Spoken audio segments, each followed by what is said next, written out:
There's only one, just me. But Oleg is here to talk Awesome. about the disappointing Bears loss. I didn't bother to watch the last drive of regulation. I just decided they're done. Nothing exciting is going to happen. Screw them. So I don't even know What? how. So 17-10? That's how they lost. Yeah, Final yeah. score.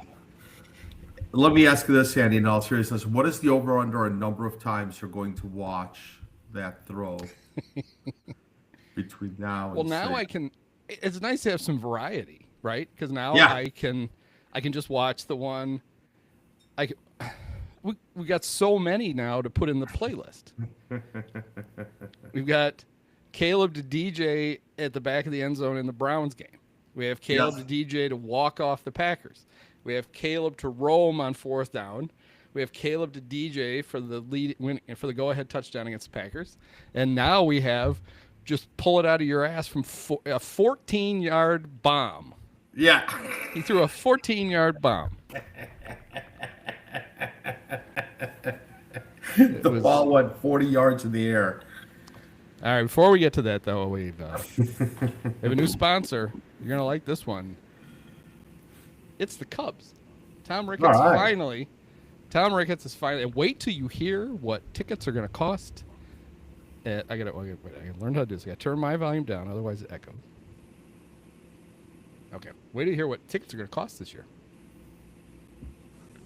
Hi, Vince Lloyd And Lou Boudreau. with Season's Greeting. This season, why not put the Cubs in someone's stocking? Well, Lou, Kingman's never going to fit in there. No, but this will. A Cubs Christmas gift certificate. Hey, and how about giving your best girl? There's a beautiful catch by Bill And Buckner. it costs just $6.50 for a box seat, $5 for reserve grandstand. And why not treat the kids, too? Another stolen base by Ivan de Jesus. Just call Jerry Ferran at 248-7900 for your Cubs Christmas gift certificates and then put a great double play by the Cubs. it in someone's stocking. This Christmas, give the gift of sunshine and excitement. And all the surprises of Wrigley Field. Yep, that's the ticket. A Cubs ticket. Call Jerry Ferran at 248-7900 and order yours now. Merry box seat, a happy reserve grandstand. And the best of holiday cheer. This year, give the Cubs for Christmas. Cubs Christmas gift certificates.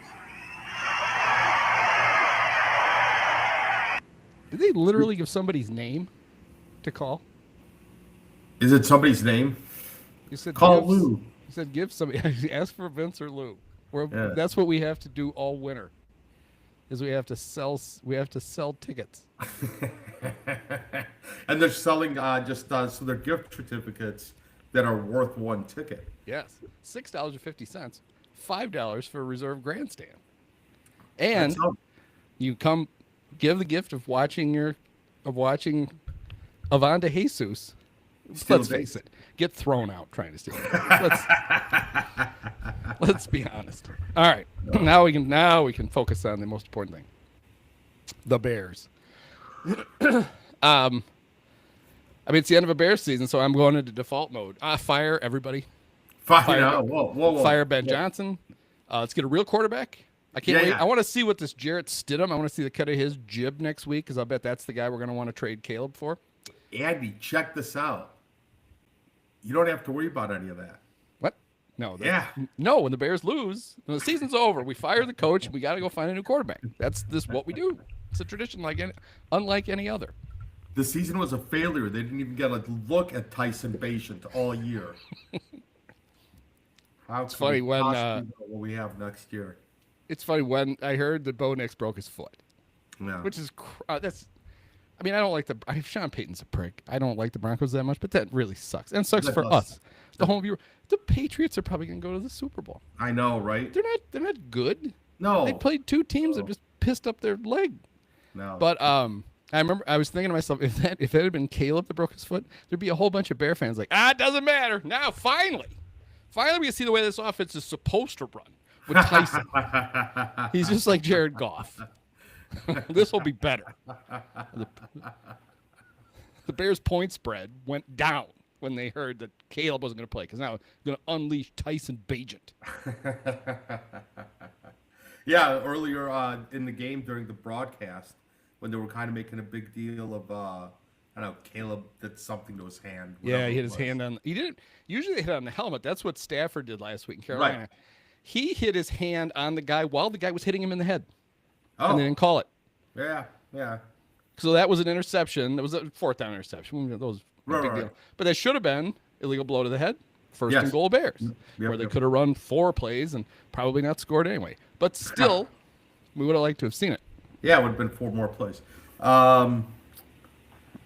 Yeah, so they were kind of making a big deal out of that. And so it was like, oh, man, great. Now we'll get to see Tyson Bagent. I figured that if when NBC wasn't showing Caleb when the Rams had the ball, I was like, well, that's fine. Because if he'd gone in the blue tent, that would be all over it. If they were looking at his hand, they'd be all over it. So Yeah. I was like, he's fine. And then finally they showed him. He's just doing what he always does. He's just sitting on the bench. Yep. They asked Peyton Manning once when he was playing, because that's what he would do. He'd just sit on the bench. And they're like, shouldn't you be up there cheering for your teammates? Peyton's like, that's kind of implied. Yeah. Like I'm getting ready for the next time we have the ball, and he said it's kind of nice to sit down once in a while. I thought it was fun. Right. Do they think that I'm rooting against them? He showed Peyton he's got a rolly stool and he's on the sidelines cheering while sitting. Hey, That's like one time I have no idea how this relates to that, but we were when we were playing softball, we're trying to get sponsorships. We got sponsorship from the bar, and we're like, hey, do you want us to get jerseys with the bar name on it? And the bar owner was like, no, I couldn't care less. We're like, why? He's like, I don't know. I just care that you guys come in to drink afterwards. That's all. Like, I don't care if anybody, like, what do I care if everybody knows? it's very benevolent of him. Yeah. I don't give It's a like, shit. no, we can't handle. You guys filled the bar. Like we can't handle more people. Might as well just keep it a secret. As long as you come. Well, it was like, he's like, I don't, if you guys want jerseys, make jerseys, and I'm not paying for them. When I was the first year I played Little League, we had Yeah. old hand-me-down. We were 8 years old. We had old hand-me-downs from like the 10 and 11-year-old team. Okay. And they were nice though. I've seen pictures of us. They're too big because they're too but they were button-ups. By then it was like T-shirts with iron-on numbers, but these were button-ups, and they had sewn onto the back the sponsor over and under your number. But everyone had a different sponsor. And one of the kids had the McCorkle Funeral Home on his uniform. And even at 8 years old, we thought that was the funniest thing in the world. And, Wait. yeah, you throw like a dead guy, which is appropriate. Did every team have a different sponsor, or every kid? No. On that, they must have gone out and did like a thing. We all had a different business. There were only like 12 of us, but it was like, they probably charged like $50. I don't know what it was. Back then, 1980, 81. Yeah. It was probably $20, and they just went around. I had the True Value hardware store. Oh, wow. Yeah. But a couple of guys had one of them would have had the Farmer's Tap. That's the one you would have wanted. Oh, yeah. Was the Farmer's Tap, and the other one would have had the Durand Inn on his. That was the other bar. Those were the two That was taverns. his bar, okay. Yeah, that way, hey, remember me when I turned 16. Don't card me. Put my picture up. Yeah. I remember how hard I played for you when I was 8.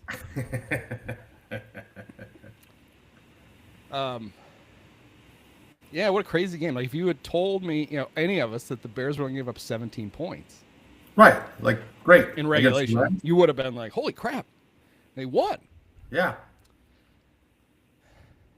They had to go to I don't know if they had to, but it worked. They went to the seemingly desperate move of moving Joe Tooney to left tackle and playing some guy we'd never heard of at left guard, and it worked. Like Swimmingly, Yeah. better than anybody could have hoped. Like Caleb had relatively little pressure. They kept running the ball to the right, like hilariously so. Like the Collinsworth notices. But I think, and you think the guy who owns Pro Football Focus could have told us this. I think they mostly do anyway. Oh, do they? All right. Maybe not quite to this exaggerated effect. I have a feeling they weren't so much running away from those. I think they felt like they must have had a matchup they liked with Darnell and Jonah Jackson, who are their two biggest linemen. Yeah. And we just decided, fuck, we're just gonna run. But they, the thing that drove me nuts. It's driven me nuts all year. But this game was Would it kill them to ever get a first down on second down? They're so good at getting 1 yard short on every second down, and he just put you in this. Oh God! Now it's 3rd and 1 again, or third. It was always 3rd and 1, 3rd and 2, or 3rd and 3, over and over and over again. I'm not sure. Like I was thinking about this going into the game. Like I don't know if it's hubris. I don't know if it's good or bad or whatever. I feel like Ben Johnson doesn't think of anything in a vacuum. Like nothing is just that singular play. Like it's always planned out over, all right, I have 4 plays to get a first down. I have this amount of drives, I have this amount of possessions to score this amount of points. Like I think like and so that's why like he goes for it on 4th down. Like he doesn't care if he misses on 4th down every once in a while. He knows when it does hit, these are going to be big plays. And I think that's like it's just this. Like he thinks of things in the macro. It feels like it's not about any individual. He doesn't care if he gets a first down on 2nd down or not. He doesn't have 4 plays to get a first down. I'm just saying for me, for my own mental health. No, I get it. I know it would be nice if every once in a while they would just get it. In fact, the interception Caleb threw in overtime. Yeah. The only part of it that pissed me off. Well, part of it was in the replay. DJ not exactly humping it to get to where his route was supposed to go, but it was a 2nd down interception. It's like you don't need to take a chance on 2nd down. You've got 3rd down. If you force it on 3rd down, there gets picked off. Big deal. You're trying to get they weren't in field goal range yet. I guess they probably would have gone for it. I probably were in 4 down territory there because it seems like every place is 4 down territory for Ben. Yeah. That's what I mean. Like but that was the only part of it. It's like you don't have to take a chance on 2nd down, right? Like you can. You have more bullets to fire after that.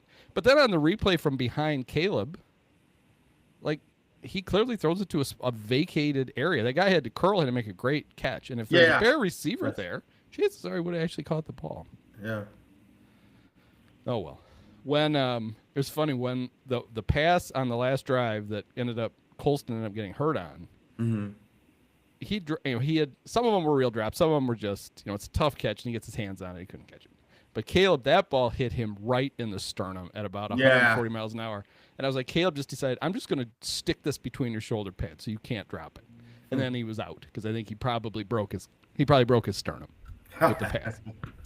Yeah, it was so. But they ran it 39 times for 160 yards. They played a good game. The Rams ran it 31 times for 111. The Bears defense did a good job. Yeah, the defense was really good all game. Yeah. Like they covered the receivers. Adams didn't do anything. And I was agreeing with Collinsworth more than normal. But when Ben went for it on the first 4th down, I think he's thinking like we all are. This is like we're gonna have to score like 40 points. Yeah. Yep. And then after the Rams' first drive, where they went, right down the field, and you're like, oh shit, this is exactly what's going to happen. They didn't do that again. No, no. And I just didn't see this Bears team being able to do that. They can't get much of a pass rush with 4 guys, and they had to. But it's funny. C.J. Gardner-Johnson is not that good of a football player. I mean, he's a good guy to have around. He's lost a step. You still get all the shit with him where he's trying to pick fights with everybody all the time. Yeah. But having him and Kyler was important, really important. Yeah. Well, Kyler was really good. Yeah, he was really good today. Briscoe was really good. Like they kept showing it. Like it seemed like the blitzes worked in the first half. Then it almost like Dennis Allen needed to adjust for the sake of adjusting, and then got away from blitzing a little bit, so they didn't get as much pressure. But that was the other thing that they were right about. It seemed like you knew that Stafford wasn't going to run. He wasn't getting out of the pocket, so it was pretty easy to blitz him. I don't know if Puka was hurt or. Yeah, no, Puka 5 for 56. I would have if you'd have told me they were going to keep him under 12 catches, I would have been shocked. Yeah, he only had 5. Yeah. He just didn't seem right. I mean, Adams couldn't get anything going. Like I'll say this, and maybe I don't know if this is the time to look to next year. That secondary is really good. That is when Jalen Johnson is on, and when Gordon and Brisker are good, like holy shit. Yeah, I mean, that really was missing Tyreek was Jalen for good. as much of the season as they did, and then Kyler until basically last Yep. week. Yep. That was by far the biggest problem that the defense had. That and they ran out of linebackers, but Yeah. DeMarco Jackson did fine. Yeah. Yeah. Um, Like if Edmonds doesn't come back next year, yeah, I don't know. I don't know how much maneuvering they really need to do. I mean, if they're gonna make if they want to go after like Max Crosby, then you got to move. Yeah, up, they 'cause need- you they got to need- fit a big salary. they But need I'm one sure more they line can. to- With DJ and Komet and Edmonds, I'm sure those are contracts you can redo and spread the money out a little longer so that it lowers, so you can add a guy or two. And I would guess they're going to probably most of their draft class is going to be defense, Right. Because they really don't have very many offensive spots to fill even. Right. And I said they got Nice the find a second left round- tackle. Would be Well, the guy, the kid that they took in the second round last year, right from was it Texas A&M, Turner? yeah, Shamar, Like, yeah, yeah. He was out. blew all out year. his knee in the Bengals game, I think, or Yeah. maybe the Steelers game. I could picture him hopping off the field, just like Ozzie Yeah. Trapillo. And now you may need a left tackle. all of a Yeah, sudden, or 'cause maybe there was- not. Like if There this- was listen to Robert Mays, and he had a very sobering stat because Ozzie ruptured his patella tendon, and Yeah. they said offensive linemen who've had that Yeah. injury, like 35% of them never play again. Yeah. Because it depends how you rupture it. Now that guy, is it Josh Simmons? He was the hotshot offensive lineman from Ohio State who tore his Yep. on his Yep. pro day, and then Yep. the Chiefs got him. He ended up being fine. Like Yeah. he played.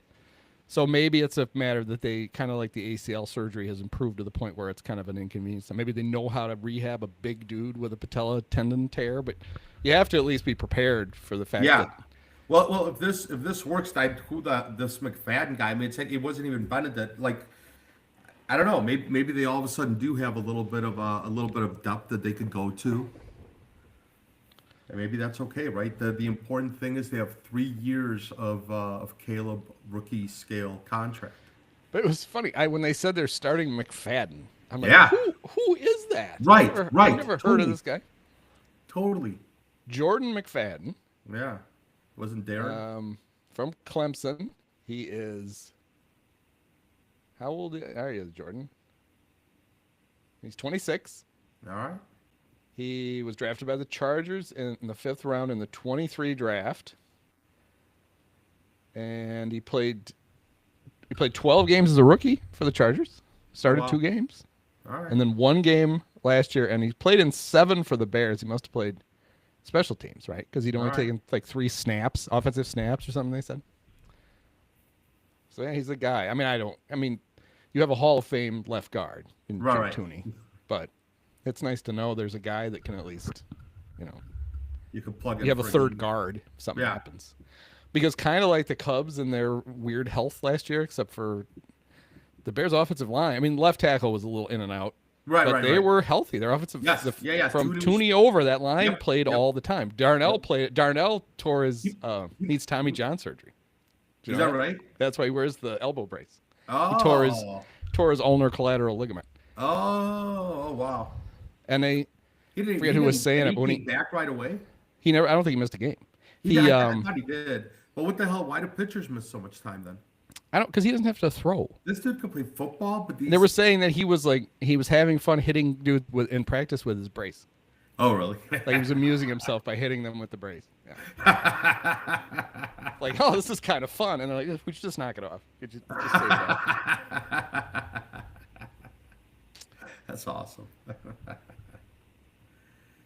Okay, so you're saying we don't have to fire the coach and we don't have to get a new quarterback. I'm not saying that. Okay. I'm not. It's not like there's always a chance that we should, right? It's not I mean, Caleb last pass of the season was interception. right. Like what the I seriously? mean, it's all downhill from here. Yeah. We've seen the best of him. He couldn't even throw for 4,000 yards. It is kind of crazy to think. And I know, I mean, there's the whole people are going to make a big deal when already the projections for next year. People are going to be like, wow, they won 7 games when they trailed in the last 2 minutes. Today would have been 8. You can't do that every year, blah, blah, blah, blah, blah. It's like, yeah, because they'll get better and they won't need to do that. Right. Like some of these games that they were trailing in 2 minutes, they won't be trailing next Right. year. Yeah, 100%. And I get it. You could have bad luck, or you could have injuries, you could have whatever. But the most important things you can have on a football team, they have. Finally. Yeah, they have a coach and a quarterback. And it's have amazing how skill much positions. easier it makes building the team and improving the team when you don't have to start over at those two Yep. spots over and over and over again. Yeah, exactly. Like that. You could, like I was saying, they're fine. I'd be fine if they traded their first round pick for some awesome player. Now, the problem they're going to have is their first round pick is going to be like 20. How many teams are left? 4. Yeah, So it's going to be somewhere from 27 to 23, right? 28, 29, 30. It's going to be 28 to somewhere. sure. So it's not as easy to use that to get a guy as it is when it's like 10. It's Well, not, sure, your first you round may picks are not as valuable. Yeah, so yeah. you may have to probably speed the so deal. there could be other teams that have a more attractive package Yeah. for Max Crosby. But the Bears probably have they probably have a player that the Raiders might want. Who knows? They can worry about that. Dale. Do you want our guy with the ruptured Achilles? I got to do something. Well, it is the Raiders. Yeah. You know, I mean, I know Tom Brady's going to be calling the shots this year, but I'm pretty sure he hired Chip Kelly last year, and that was a disaster. So, doesn't mean he's got any of this shit figured out. Yeah, but it's nice. Like it's good to. It sucks that they lost. It was a hell of a game. It sucks that they lost, but like it's so nice to be able to like just say, yeah, like they lost, and now let's, the expectations now are real for next year. Why didn't they go for 2? They could have avoided overtime. Why didn't they go for 2? Huh? There's somebody complaining about that.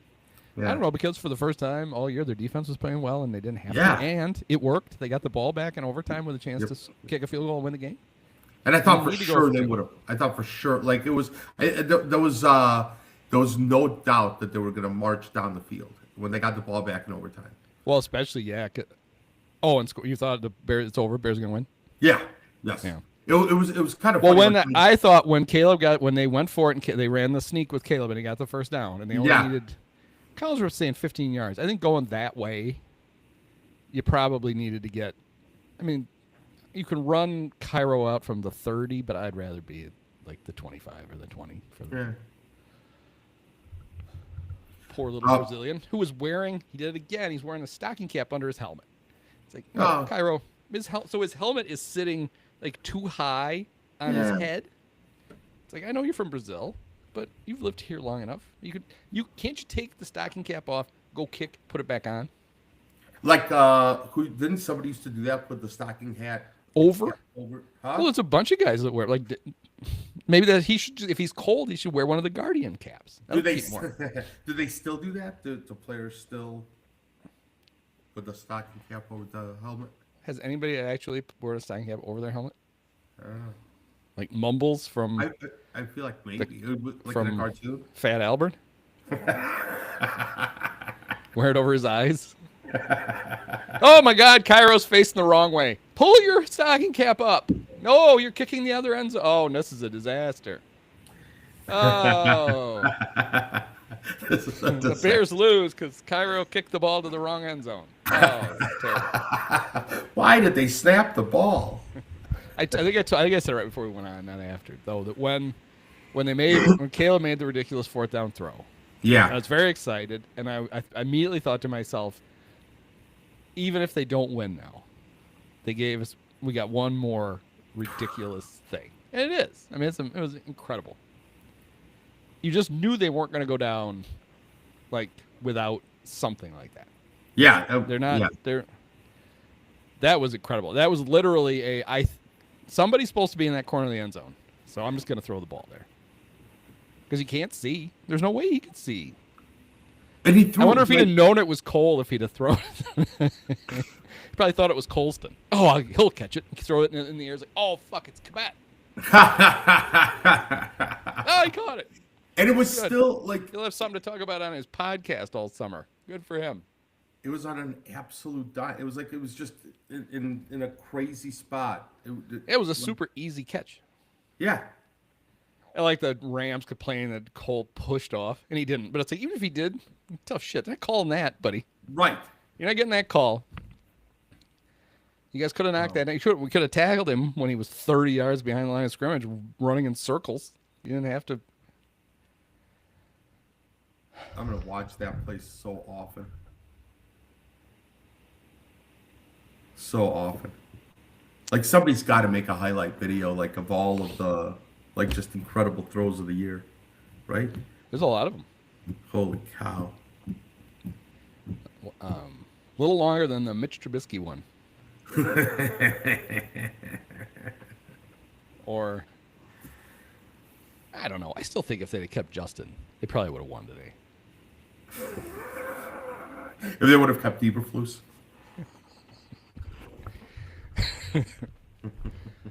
How about the fact that defensive stars of the game, Jaquan Brisker and Kyler Gordon, Ryan Poles' first 2 draft picks. Yeah. His 3rd draft pick played running back for the Seahawks yesterday for a play. Who's that? Velus Jones. Oh, really? Oh, wow. I was looking forward. The NFC Championship was going to be the Velus Jones revenge game. Oh, wow. I didn't realize. Oh, holy cow. Yeah, it's That the first would've game been- he suited up for in forever. I forget who's hurt, but he's just a running back for them. They even gave him a running back number. He's 32. Oh, wow. He lined up. I think he only played the one play. They did not give him the ball. Good for him. Good for him. Man. That was, yeah. No turnovers, right? The Bears didn't get a turnover. No, I don't think so. Again, And then they and they still almost won. So I guess that it might blow that theory out that they have to get turnovers. Defense just played well today. They forced Really 8 good against punts. those pocket passers, I guess. in the 8 cold. punts. Yeah. Now the punter for the Rams is from Mount Airy, North Carolina.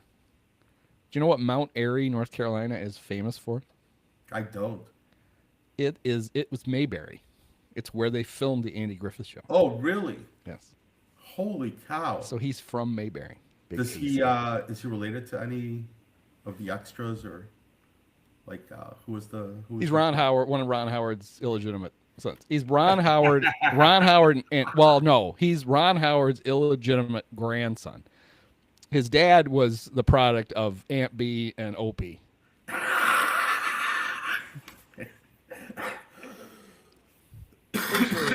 Pretty sure, even if that happened, Francis Bouvier, I don't know how you say her name. Something French. Bouvier, Bavier.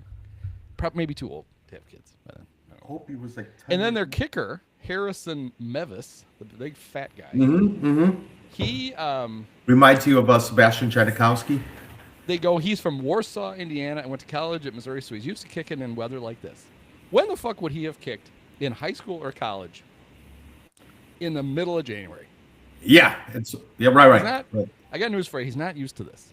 No. It's Especially almost since as good the- as Nance kept going on and on about all the Bills who played in who were either from Utah or Montana Uh-huh.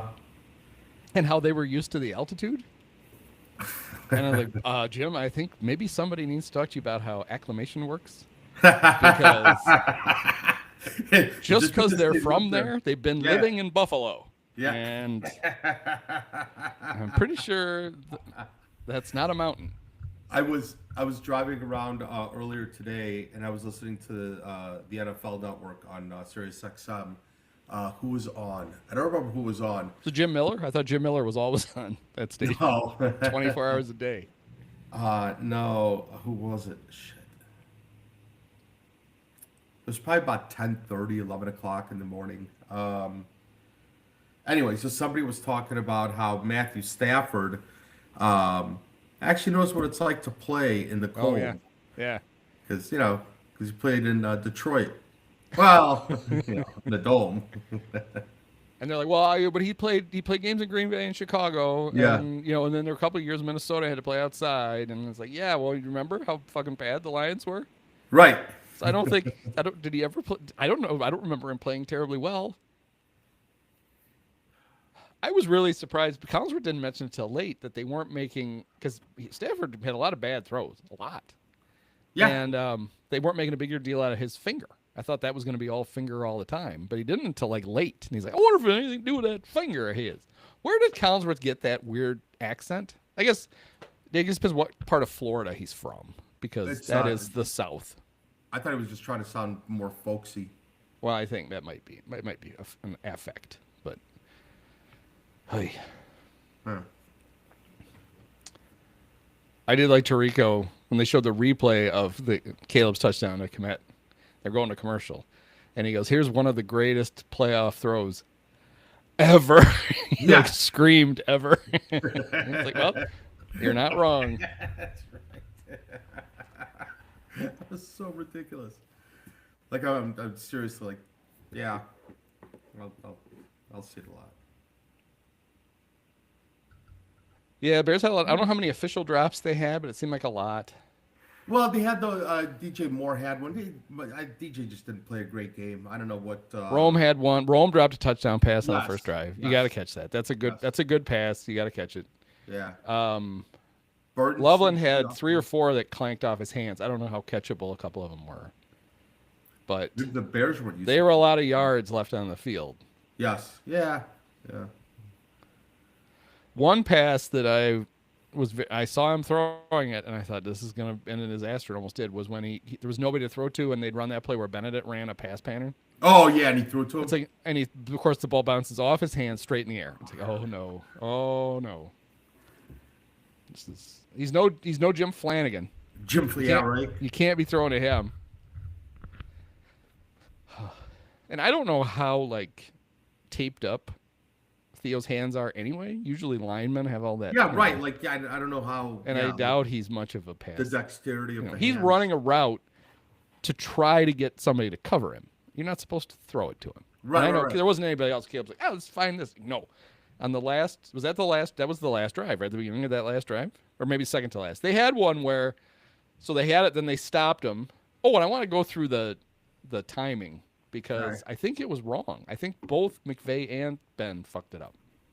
Like on the last... So I think that pass to Benedict was on when the Bears went down and didn't score. They went for it at the goal line, didn't score.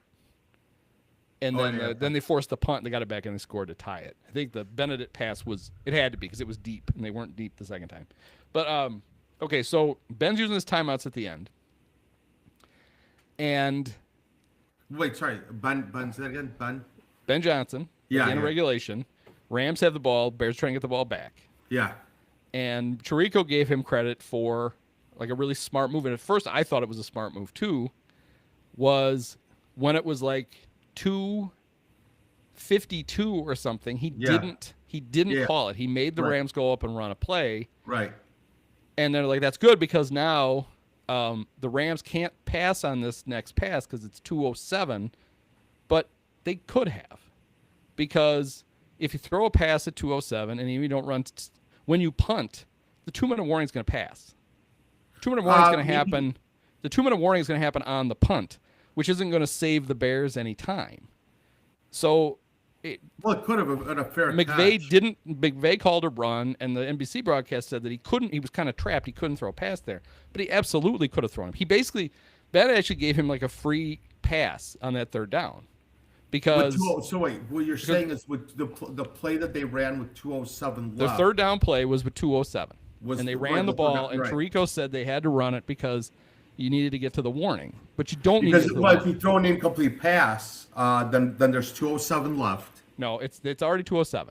Oh, okay, I see. So you could throw a pass, and even if you didn't get to 2 minutes, say it's 2:01, fourth down is a punt. Well, if it's an incomplete pass, stops, there's more than 2 minutes left. The clock stops on the change of possession regardless. So the I 2-minute warning understand what you're saying. just poofs away. Right. No. Well, yeah. I guess it really doesn't matter at the end of the day, unless it's a bad punt or, unless you return it or whatever. But yeah. No, I'm saying no. If the punt is on the other side of the 2-minute warning, then it goes down to the 2-minute warning anyway, and the clock was stopped anyway. Right. They don't stop it on the next play. It doesn't matter when the 2-minute warning happened. No. Right. Tirico was giving Ben credit for maneuvering it to a point where he trapped McVay into having to run the ball. Right. But he didn't have to. McVay could have Right. easily thrown a pass there. Even in an incomplete pass, the punt would have still gotten down in a 2-minute warning. Yeah. It wouldn't have mattered. Bears would have got the ball with the exact same Yeah. amount of time where they basically gave him a free chance to throw a pass. Yeah. I don't think Ben cared. And Yeah. McVay clearly was like, fuck it, we're not risking a pass down here. But I thought it was funny when Tirico was like, oh, Yeah. look at this. Look at the big brain on this guy. It's like, well, no. If he'd have called it earlier, you could have actually trapped them in a spot where they had to. Yeah, because then there's a bunch of time left, and Right, to where it's like, well, fuck, if we throw in a complete pass here, we're going to have to punt with like 2:20 left. right, They're going to fair catch the punt, and they're going to run a play and get a 2-minute warning and still have a timeout left. right. As it was, the Bears scored with too much time anyway, like 18 seconds. And the Rams went ahead and took a knee. Oh, that's right. It didn't matter. They played for overtime like cowards. Ha! They should have run like the lateral play where they just throw it all over, and then they could have thrown it backwards, and one of the Bears could have scooped it up and run it in for a touchdown, and the Bears could have won. Oh, that would have been a great ending, huh? And then the Bears would be going to Seattle to try to deal with that defense. It's it's all good. I think the Rams have a good chance to go to the Super Bowl, except for the fact that I think the Bears beat the shit out of them. Like physically, like they're Yeah. hurt. and Like the they're- Seahawks basically yeah. got like the Niners were no match. Right. The Seahawks were basically like, I mean, Drew Lock was playing in the fourth quarter. Yeah. It was like a bye. And the Rams were a little beat up, like missing some guys anyway. But now that was a good game.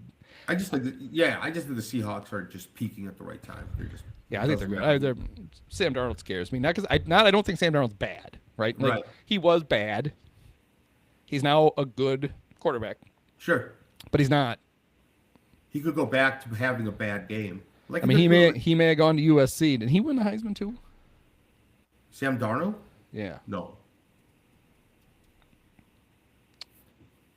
he didn't. No. 'Cause he was a big hyped dude at USC. But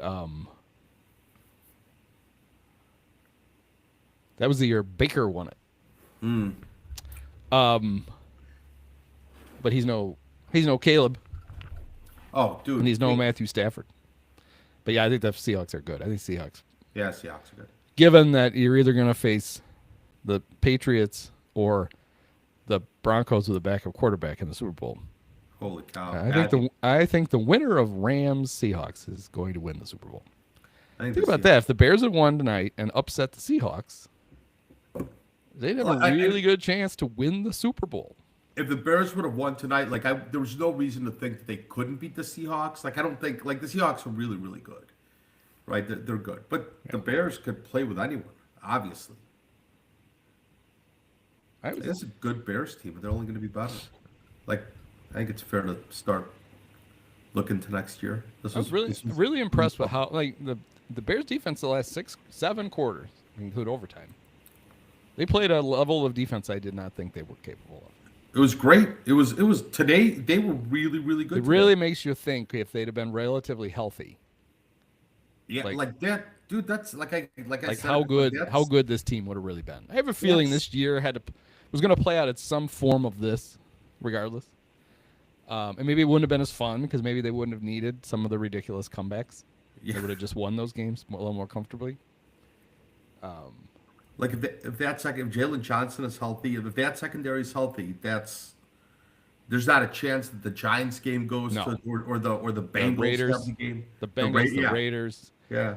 There's like 4 of those comebacks they would not have needed to be Right. comebacks. Right. Yeah, they just win them. And then, if they would have beat the Niners if they'd have been relatively healthy. I think so. That was kind of the last game where Jalen was running like his legs were still glued together, and and it turned into a ridiculous track meet both ways. But yeah, and I have a feeling. I just get the feeling. Just correct me if you think I'm wrong. Correct me here. I have a feeling that this coach isn't going to allow them to show up for training camp like they're starting from the divisional round of the playoffs.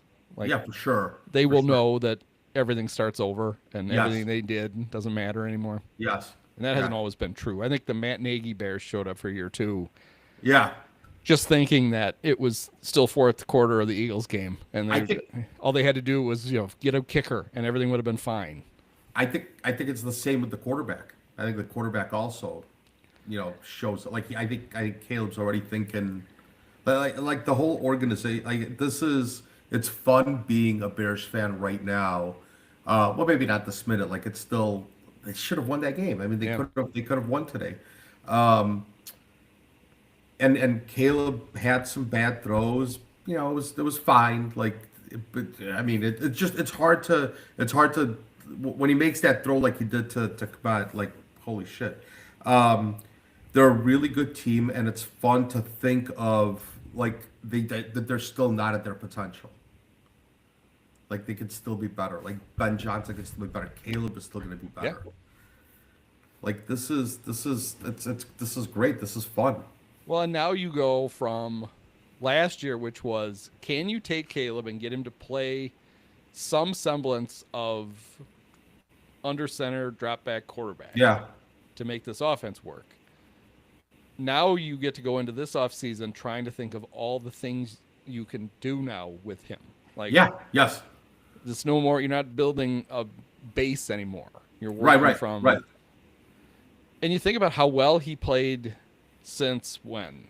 I don't remember the last bad game he had. I mean, at least since the Steelers game. He's been Right. really, really good. And that's a long stretch now where it's like he clearly mastered the little stuff in the offense that he didn't really know how to do. It's funny that it gets back to like the Mahomes thing when he got to the Chiefs. And they knew this was the thing because he'd run the frickin' air raid. And the quarterbacks aren't asked to do a lot of stuff that you have to do in the NFL. Like, he didn't really know how to call a play in a huddle because they didn't Yeah. huddle. Yeah. He didn't really know how to take a snap under center because they very rarely ever did it. There was a bunch of like little basic stuff that you're like, how the fuck does the number? But the Chiefs knew that, and that's why they went into that first season going, he's not going to play this year. We're just going to go Right. with Alex Smith.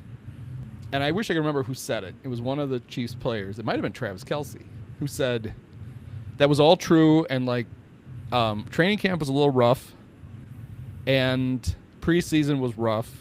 In the early practices, he said, but by week 5, we were like, if he needed to play, he can play now. Like, Yeah. he figured it out.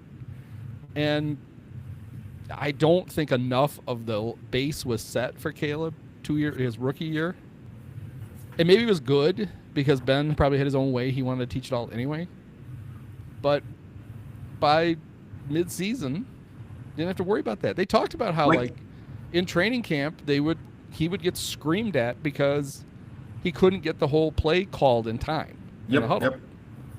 And of course, and this is why I love the Bears football media. The same guys who went on all these shows a year ago and were like, the Bears need to get a coach who will really challenge Caleb, and it's going to be kind of ugly, but it's going to be worth it, whatever. And they see it happen, and then all they do is, oh, he's overmatched. He's not going to be able to do it. Oh, he's really struggling. You get freaking Courtney Cronin doing updates 3 times a day talking about what a terrible practice Caleb had. Yes. It's like, we literally spent the whole offseason talking about how this was inevitable, and it wouldn't. But- you weren't going to freak out about it, and here you are freaking out about it. You thought it was going to be a light switch. It was kind of funny, like thinking back to the Lions game, the first Lions game. It was like the whole idea was, well, as long as Caleb kind of keeps getting better, and as long as he starts figuring it out, and I'm not going to pretend to know that whether he has or not, but he clearly, like, he did seem to get better as the year kept going. Like, it was just, he just kept getting better, and the team kept winning, and it was great. Like, everything worked out. But the fact still remains that Caleb still was getting better, and he still is. This is he's fun. not. Like, it's I would be amazed if he's not like as good as he is right now. yeah. This is not. He's still nowhere near a finished product. No. Yeah. Holy shit. Like yeah. Like it's MVP level stuff. Like this guy. Like I'm not suggesting that. Like this is as good Like the potential is all there. Like this is, like he can hit his whatever his 90th percentile was, however good you thought that he could be as a number one pick. Yeah. Well, I mean, Drake May might win the MVP this year. Right. Well, And so you could easily see next year if Caleb being a legitimate MVP candidate. 100%. Right? Like, Sure. I'm not discrediting things Drake May did, although it was funny. Every week you looked at the Patriots schedule, you're like, why? When do they finally play somebody good? How are they never playing anybody good? But they took advantage of it.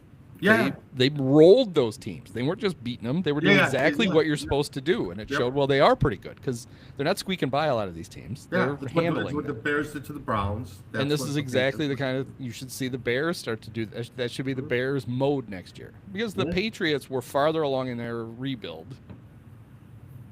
They both have first-year coaches. They both have second-year quarterbacks. They went out and They also had though the Patriots did a smart thing. Vrabel's a really good coach, and they hired him. Yeah. He's coach.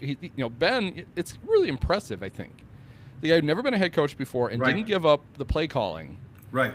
and we didn't run in any of these weird like Right. holy shit, hey, how did he fuck that up kind of stuff. But Vrabel also they brought back Josh McDaniels. Yeah.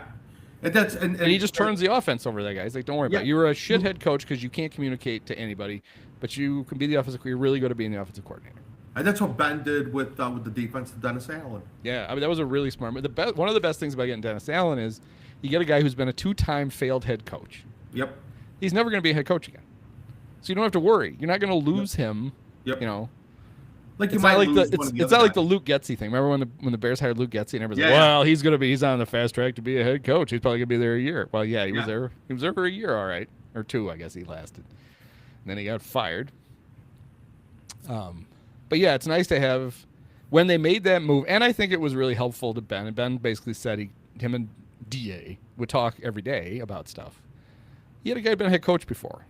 Yeah. To just basically, Yep. he could bounce ideas off of and Yep. talk situations and be like, I'm sure it's helpful. Yeah. yeah. He's probably like, what would you do here?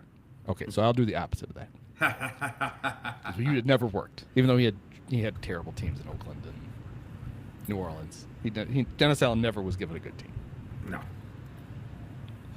No. Over the cap. It made me think of something I forget now.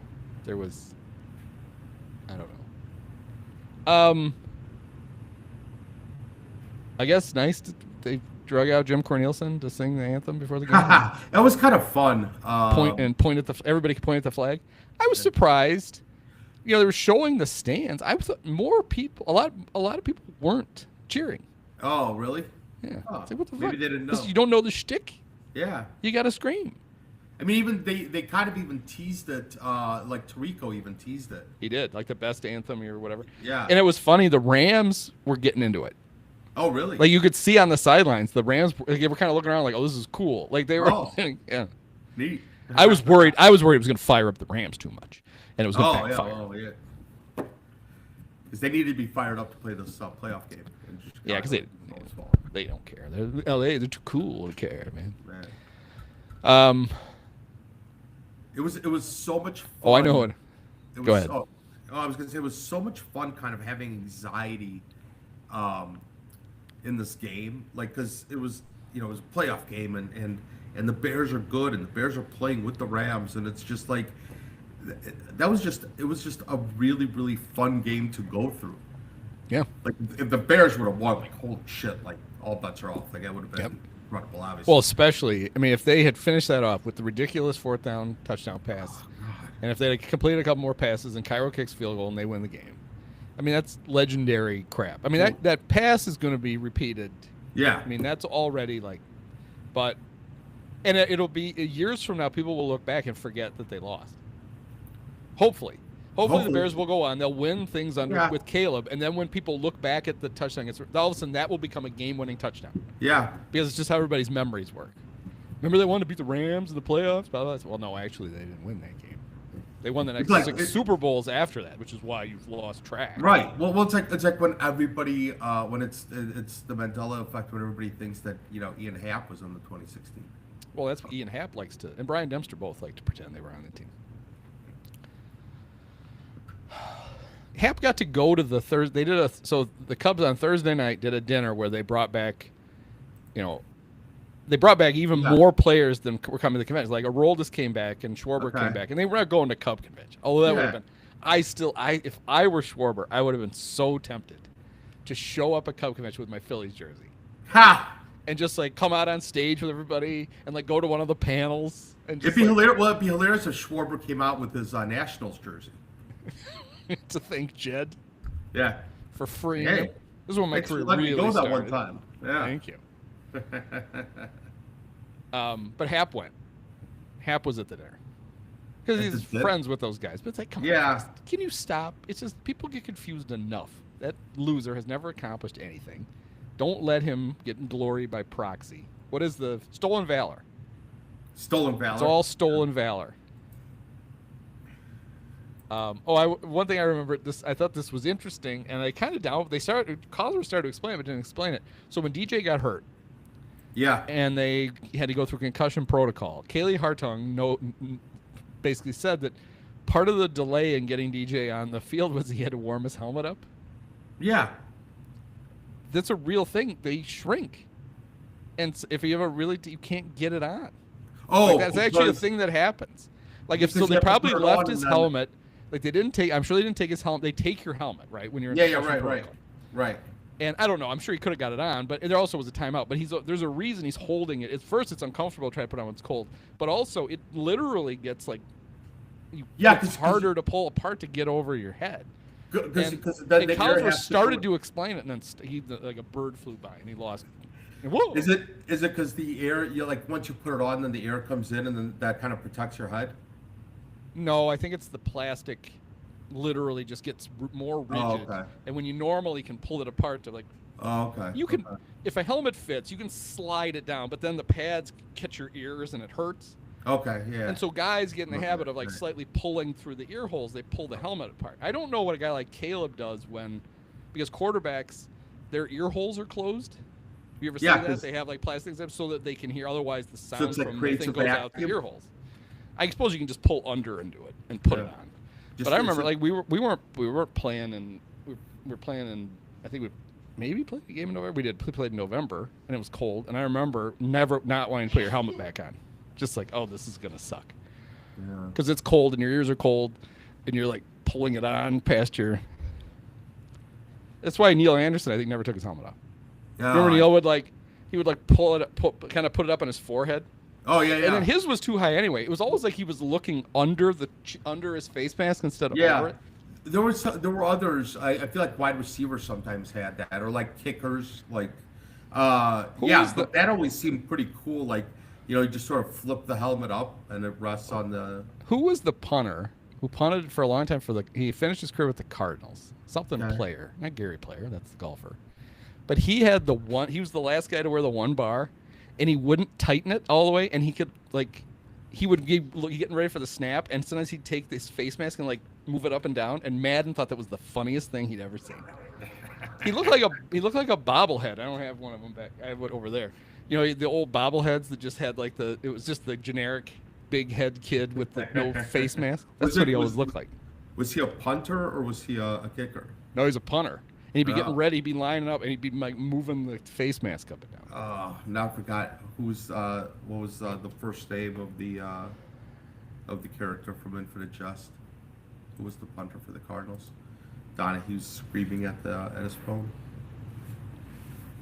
There's Infinite Justice right over here. Yeah, I can't fucking read it. I've tried 3 times.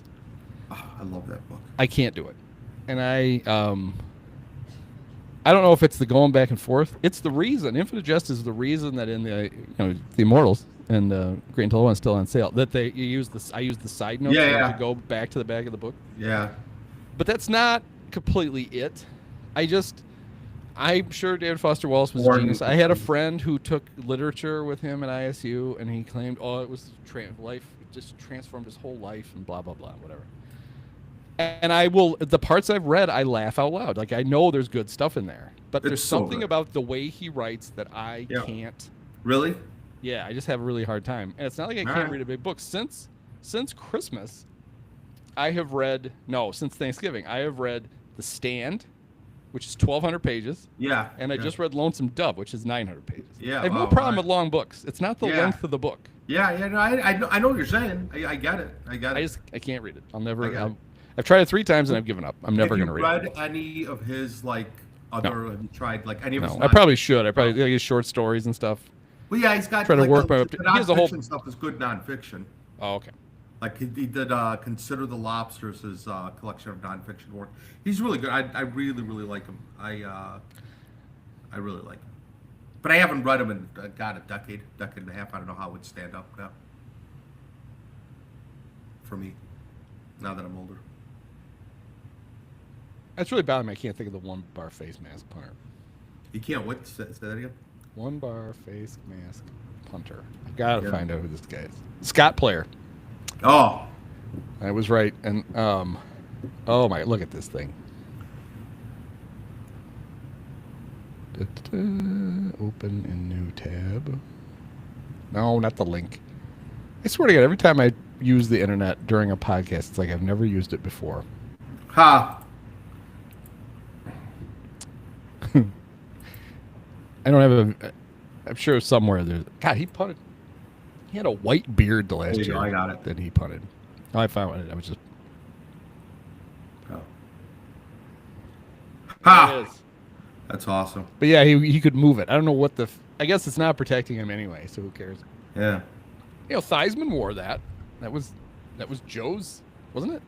Or did he wear the? Yeah, I think Joe had the. Theismann? Yeah, didn't he? That was his thing. It's I found an awesome picture of him with this incredible mustache. Scott Player. Yeah. Scott Player, man, I don't remember him. All right. I always think of Joe wore 2 at. He alternated. Two Yeah. like At Notre Dame, I got pictures here of him at Notre Dame with a 2 bar okay. and some with a 1, and then with the Redskins back and forth between 1 and 2. Oh wow.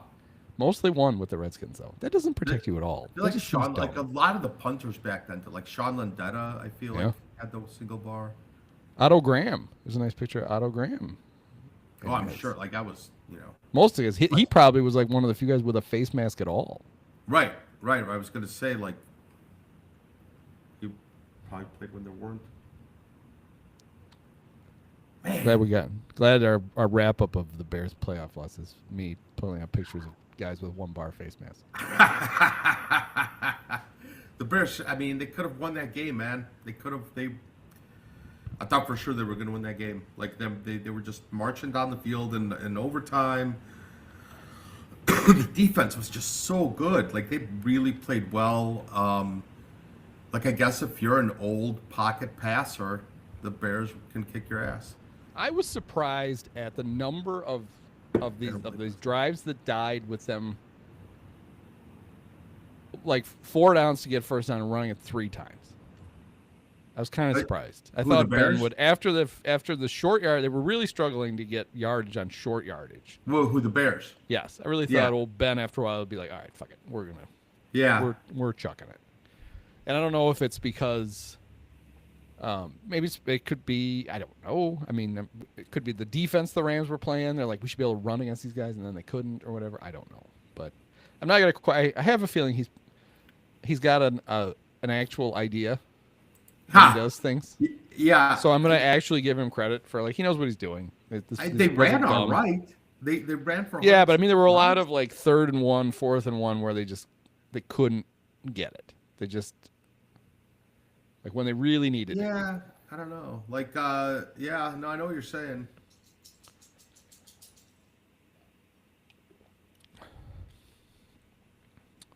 He didn't ask me. I kept looking at my phone, see if he'd call. Or should we run You here? All think right. you would have? Yeah. All right. We're gonna run the jockstrap. That would have worked. Jockstrap is play we ran a 2-point conversion all the time in high school. Never failed. and it would have worked perfect because the Bears were running so much to the right, and the Raiders were starting to sell out for it.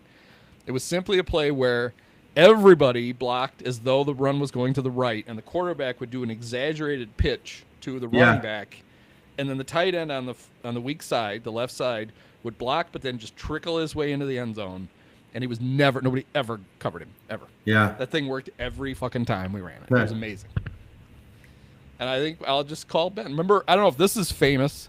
Maybe you just remember this crap, but in Ditka's first year, they had a game where they had a bunch of short yardage situations where they didn't convert. And Hallis, Ditka claims, the only time Hallis came down and like gave him plays was Hallis gave him like a package of short yardage plays and said, maybe you should try these. Maybe George needs to go down and talk to Ben tomorrow and give him. Go to the archives, blow the dust off Grandpa's old short yardage plays.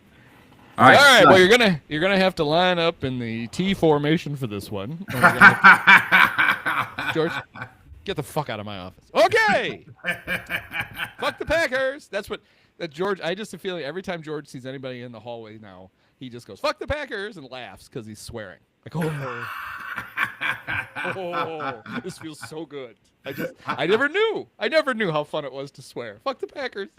There was it was like in that movie. There was a movie that Mark Harmon was in. What was it called? Summer School. Summer School. Oh, that's a great movie. Yeah. Courtney We Thorne-Smith. can swear? Damn it. Yeah. Courtney Thorne-Smith is amazing in that movie. Yes.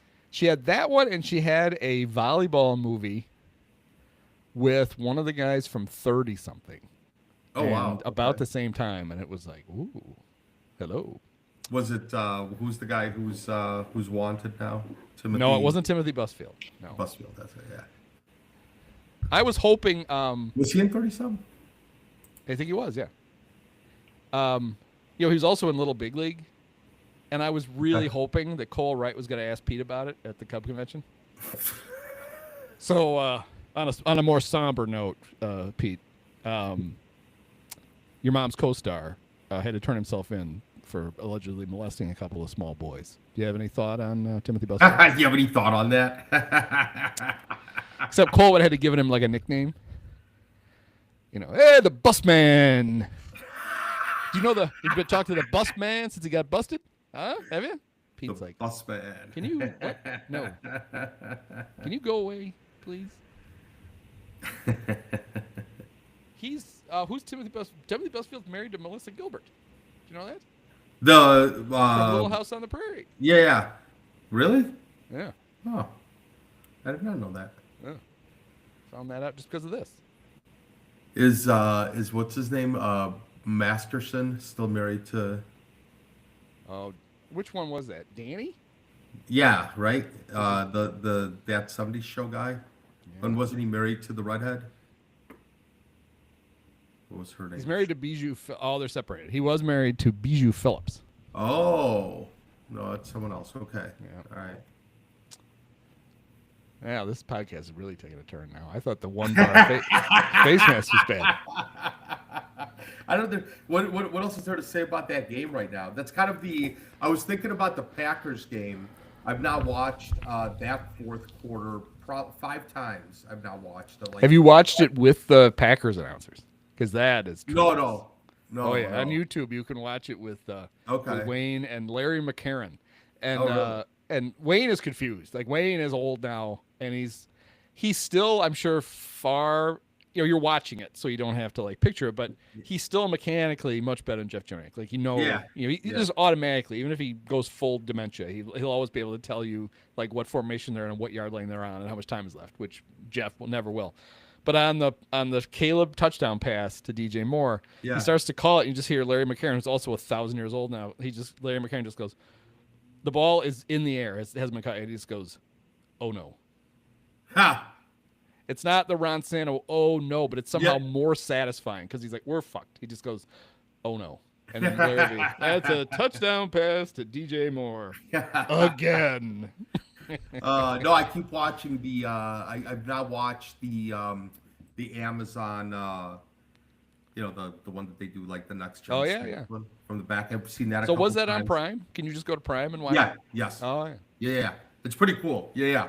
And I now know exactly when to forward it, just so it starts at like that 6-minute mark, that drive where Caleb ends up throwing the interception.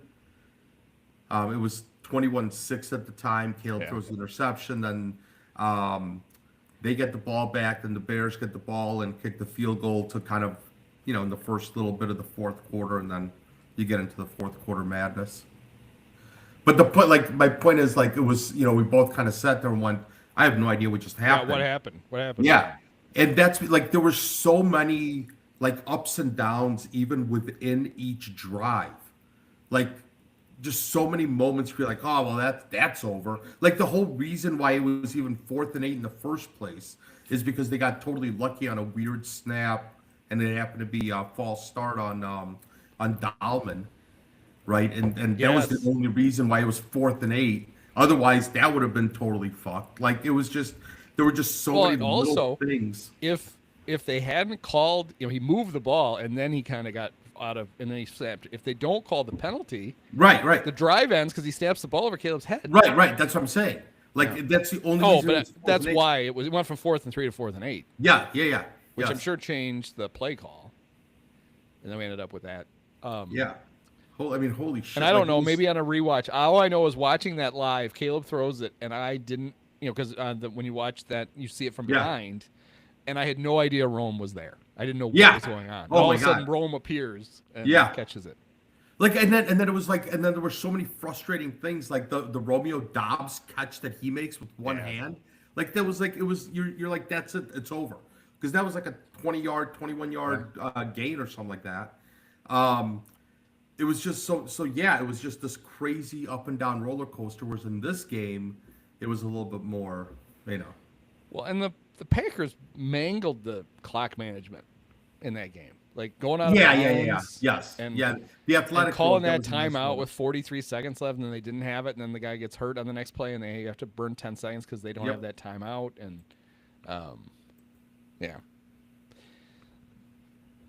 But... Well, DJ had a catch today. He caught that ridiculous one-handed catch. Yeah. I don't remember it was Tarico Collinsworth who said this is exactly what it was. Have you ever seen Highlight? That's what he said before he caught it. Because it does look like he caught it with that ridiculous, what do they call it, a cesta or whatever that weird thing is, the basket thing they hold, that they catch they always like swing it around to catch the ball. Oh man, it was just there were so many exciting, like, fun things that happened in this game, and still a lot of frustration, like a lot of like, oh, maybe this is over. I don't know. Maybe it's not. Like, I don't know. Like, I was just that overtime. They just kind of drove down, and I was just so sure that they were going to score. Yep. And then they just sort of stalled. Like, I don't know. Caleb has to fix a couple of little things, and he's an MVP, and this is a really, really good team. Yeah, one of the things they need to work on is when he runs right. Yeah. And he did complete a pass to Monangai where he was rolling to the right, and he actually settled himself and threw it to Monangai. Yeah. Because when he just whips it, nobody, even Kobe, what's the guy's name? It's Kobe Durant, right? He's a mix between Kobe Bryant and Kobe Durant. And they have another Kobe who I think is hurt. He was lemon. There was one in I don't even remember when it was, third quarter, I think, where Caleb threw it so hard that even that guy couldn't catch it. Like, it would have been intercepted, but he it's like when he rolls right, he can't seem to control. Everything's moving so fast. He throws the ball way too hard. Those just don't get completed.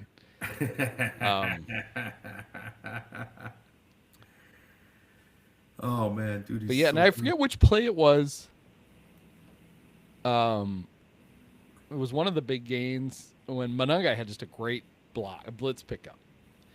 And last week, a play I didn't notice because they didn't make a big deal out of it because Kirk doesn't know what he's doing. On the second to last touchdown drive against the Packers, where they had that check down to Monangai, and he immediately went up the field and got it. Luther gets smoked, but just him sticking his face in there against the Packers. Yeah, he blocks. He ends up getting just crumpled. Yeah. but it springs Monangai because Yeah. just his willingness to throw his body in front of the dude. Well, that was the play. I think another player talking about it, like where he kind of takes out two Packers because they sort Yeah. of fall over each other. Yeah. But he totally gets run over. But he just the two Packers just sort of end up. Yeah, I know the players talking about.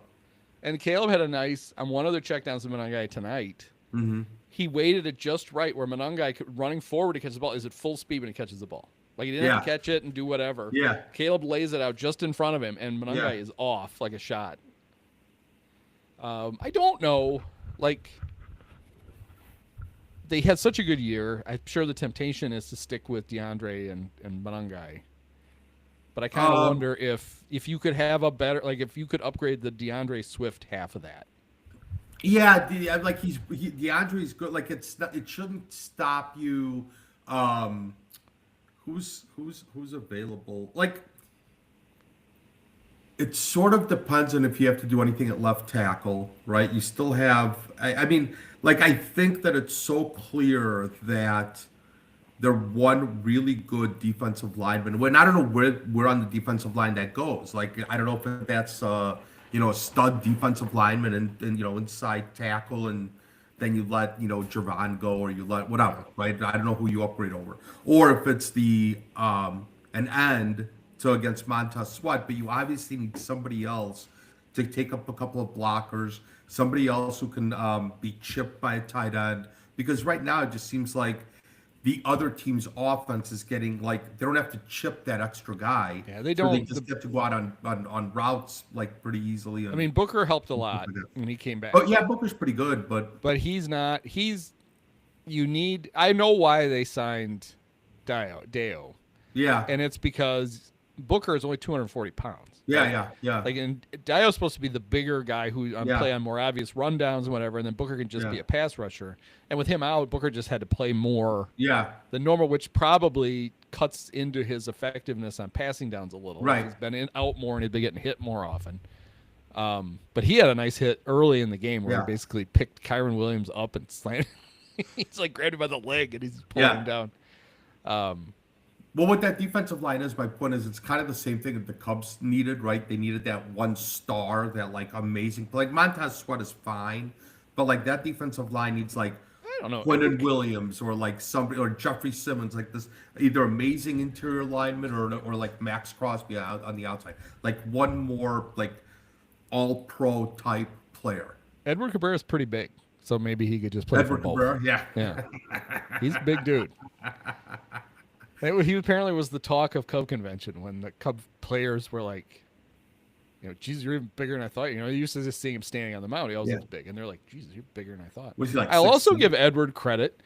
Edward did some of the panels Okay. with his translator, Oh, which you just didn't see at Cub convention. Like the Latin guys who didn't speak English just didn't do them. huh. And it's refreshing actually to see a brand new Cub Yeah. just want to do it and like fine, Yeah. just explain to me what's. He's also seems like one of those guys, and I don't blame anybody for using a translator. If I want to play in the Dominican, I would want a translator. There's no Oh, doubt. yeah, hell yeah, yeah. He really does. It seems like, and Seiya is like this. Seiya clearly understands the question. Like, Yeah. Sometimes he'll laugh at the question, but he still waits and he gets it translated. Every once in a while, Seiya will answer in English, especially if it's a short answer. Yeah. But Edward apparently, people were asking questions, and he clearly knew what the question was Okay. before it got translated. But I don't blame him. You don't want to say something stupid, or you don't Sure. want to, whatever. But I say that was nice because the Cubs and their history of acquiring anyone who's didn't play at Vanderbilt is not real long, and so it was nice to see that a new guy shows up and he's like, "No, I'll do it. That's fine. Yeah, know. that's cool. I'll talk to That- these lunatics. Why are there so many weird-looking people here? What They're is all with fans? Yeah. What is with all the sweatpants? Hobie Milner was like, he was getting interviewed by Elise, and he's like, I was told what this was like. This is not what I thought it was going to be like. Really? He seems, yeah, he kind of, he's like, it's impressive, but it also, I think he's like, this is weird. What is with these people? Don't you people have homes? Don't you people have homes? Judge Smales. Oh man. Well, the thing that sucks about it now is we don't get another Bear game a real one till September. Yeah, but we got to think all the different ways in which this team is going to dominate the NFC next year. And I can tell you, we've had so many years where you just wanted it to end. Like, just get it over with. It was very nice to have one where not only did you not want it to end, it seemed like if they had won, they would have legitimately they would have gone to Seattle and they would have had a shot. They would have been up for whatever got thrown at them. Yeah. It's just the way they are. I don't know if they'd have won, but they would not have, I had no fear of them getting boat raced in this game by the Rams. No, This is not how they're built. They're going to be fine. If they have to score a shitload of points, they'll score a shitload of points. Yep. And they didn't. But it was all good. It wasn't all good. Wish they would have won. But this is a good team. This is a team that needs, it's. I have a lot of faith after last year and seeing how Poles built up the offensive line. You have to have faith that he'll fix whatever needs fixing, and that they're going to be really, really good heading into next year. And now we get to consider that. Even if it's the obvious move, even when he made the obvious moves, and they all worked.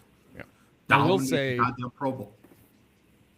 that because of who they beat last week and the way they did it, that no matter what happened tonight, they literally were playing with house money, right? Yeah. For the fans, because that was, there would be it would not have been, the offseason should not have been markedly different if they had lost last week to the Packers. The things they needed to improve on, still need to improve on. For sure. But from a purely fan standpoint, it's so much more fun to go into the offseason this way because we have that. Think of all of the young players. If they had fallen short last week against the Packers. They now have a ton of young players. They have a ton, they're, between Burden and Adunze and Loveland, and they have just a ton of young players. Darnell Wright on offense, Caleb, who have now played in 2 playoff games. Yeah, the extra playoff game is a big deal. That's the more playoff experience you can get, the better. Yep. That's what it was like with the 2015 Cubs. That it was like with the 09 Blackhawks. This is, you're just gaining all of this awesome experience. I will say the difference, and I keep drawing the parallel, and it's an easy, obvious parallel to draw between it, is by the end of that Mets series, you were like, okay, there's still work to be done. They're not as good. The Mets beat them so thoroughly. You don't have that same feeling from this Rams game, right? The Cubs weren't clearly by game 4 of the NLCS that year. We're not going to beat the Mets, and you right. Yeah. This game they lose in overtime, and you're like, fuck. The 2 things go different. One thing goes different. They win, and we're still playing. So they're, but I think that's probably important because football, it feels like every step is accelerated over baseball. Baseball, you get better this year to this year, and you could do this. Yeah. In football, the window slams shut a lot faster just because careers are shorter. Guys get hurt. Guys are on shorter contracts. Yeah. So getting this far close and feeling closer is important, I think. With the Cubs, you could look at the 2015 Cubs and feel like they can make a big jump next year and they can do something. With the Bears, if they had played the Rams and gotten smoked today, right, you'd feel like they were farther back than they were, and you'd be like, well, how close are they? The Packers suck, and we. But to your point. But now the Rams are good. The Rams are going to go to Seattle, and they're either going to go to the Super Bowl or they're going to go down in the last minute. You're that close. Whereas we didn't know that 2 weeks ago. But to your point, the way that you go into the off season, no matter what happened in these playoffs, doesn't matter. Doesn't change what you have to do in the off season. Mm-hmm. There's an obvious thing they have to do. No, it just changes the defensive line. It changes the feeling. It doesn't change the tasks. Oh, sure. Here's the cool thing, the way that I think about it in the macro. Caleb's got 3 years of a rookie scale contract. Caleb, Adunze, right? Burton's got 4 years. Loveland's got 4 years. You've got an opportunity here and now. Darnell Wright's got 2 more years, 3 more years. I don't know, whatever it is, 2 more years. You have an opportunity here and now to really kind of be able to extend the salary cap and push it down because you got to pay Caleb in 3 years. Yeah. But this is your opportunity to go out and win a Super Bowl. Like, in Everything- these next 3 years. Poles has set all the contracts up Yeah. to have the books cleared to pay Yes. the ridiculous contract to Yes. Caleb for year 6. Yes. Yes. Yeah. For sure. 100%. Which is, But- it's the only way you can do it. If But you it still turns gotta out you're feel the right, you competitive have to team. do it. So you're right. Yeah. And I'm going to say something very unbears like, you have to win the first Super Bowl of the Caleb Williams era in the next 3 years. Yes. 100%. 100%. Yes. You have to win. Exactly. You've missed a huge opportunity if you haven't won a Super Bowl. Yes. 100%. in the next yes. 3 That's seasons exactly my after. point. Yes. Yeah. Yep. And then, though, you are also set up where the transition to the way the team looks after that year, Yeah. you didn't overburden yourself. Yes. You're not screwed. You're not going to be throwing bodies off the ship that you want, that you need, Yeah. because you over leverage by signing Yeah. some of these guys to too long contracts. Yeah. The risk is The that other thing. Oh, go ahead. Yeah, I was gonna say the risk to that, and what we're gonna see is it's not really that much of a risk because everything seems to be working out. Is you have to bring back pretty much this exact team next year. There are very few players who you can release. Kind of just based on the contracts. I was looking at this on Over the Cap. There are very few players you can actually release and save money on. Yeah. Right, Komet, Tremaine Edmonds. There's a couple of guys. Swift. There's one of them, but you have DJ to- Moore, right? DJ, no. Or does his contract structured so it doesn't help? He's a year. Trade him, but if you can't really release him, you can always restructure his contract. But that's okay. Like these are guys that they're also not killing you cap wise. Yeah. And you can No, just- I would think that of the guys that they're likely to have to make decisions on, Yeah. Komet is probably not a guy you redo. You either keep or you get rid of. Yeah, you could. I would think DJ and Edmonds are guys your first step is to try to spread their money out, so you free up cash. Short of getting rid of them, because DJ is. We'll find out. I'm sure there'll be a million think pieces written about why he was jogging down the middle of the field on the last interception. I think that guy has proven over the course of this entire season that he's one of their most important players. Like he played that whole year. Yeah. He got knocked out of every game, and he somehow would crawl his ass back on the field, and they needed it. Yeah. So this idea that I don't think next year you're in a spot where you can just like be okay. We're good with Liz Luther and Rome. I just don't think you want to do that. I think you want DJ Luther and Rome for at least another year. I think that based there's the value of having DJ Moore around, even if he's your third best receiver, is still worth it. Yeah, and they just can't cut him. They can't. He's still the guy that. I mean, he caught the touchdown pass in this game. It's like. You need him. You're not ready yet. You're not ready to move on from him yet. Well, because of how cheap Burden and Odunze still are. Right. Like your if you whole look at wide your receiver totality- core, which is really good, is not. Yeah.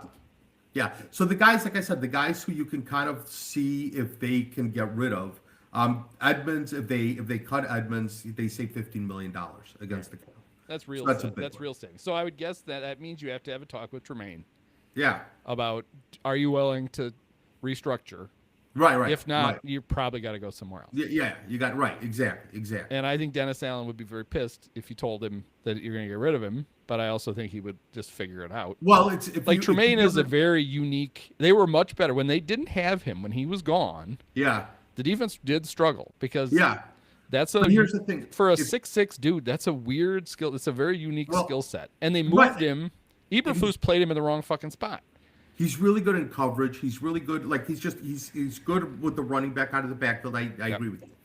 But here's what it comes down to. But is he $15 million good at that? Well, it comes down to this: if it's Edmonds versus Max Crosby, right? If you take the money and give it to kind of that all pro like that. If you can get an elite player, then you can go cheaper at your strong side linebacker, or he's probably the will. Whatever it is, yeah. And then I don't know what happens with TJ. I mean, broke his leg. Yeah, and Jackson speed is not exactly all of his forte anyway. And if if it doesn't heal right and he's slower, he's probably gone, even with his contract extension. Well, the problem, yeah, that's kind of the problem with Edwards is that you can't really cut him either. I don't know what happens when somebody's hurt if you get that salary money back, like if he's out all year next year. Yeah, I don't know what happens when you put a guy on IR. But because of the contract that he signed, you can't really cut him. He's gonna end up being in the red for you next year. How much you're looking at? He's Yeah. not that expensive though, right? Yeah, he's only Even about with his 10 million. extension. Yeah. Yeah, he's only about $10 million against the cap next year. Yeah. So, but if you cut him, you're basically eating an extra couple million Yeah. bucks. But I think the only reason you're cutting him is if he's physically unable, and then you probably do get some of that money back. Yeah, exactly. That I don't know how that would work. You get an injury Like settlement, an but I don't know injury how that settlement. affects the cap. I don't know how any of that shit works. The other guy is Komet. If you cut Komet, I think if I'm reading this right, you save $8.4 million against the cap if you cut His- Komet, and then DeAndre. I Swift remember is people $7 talking about million. when he signed that contract. People Yeah. looked at him like, you may have signed a contract that makes you go bye-bye.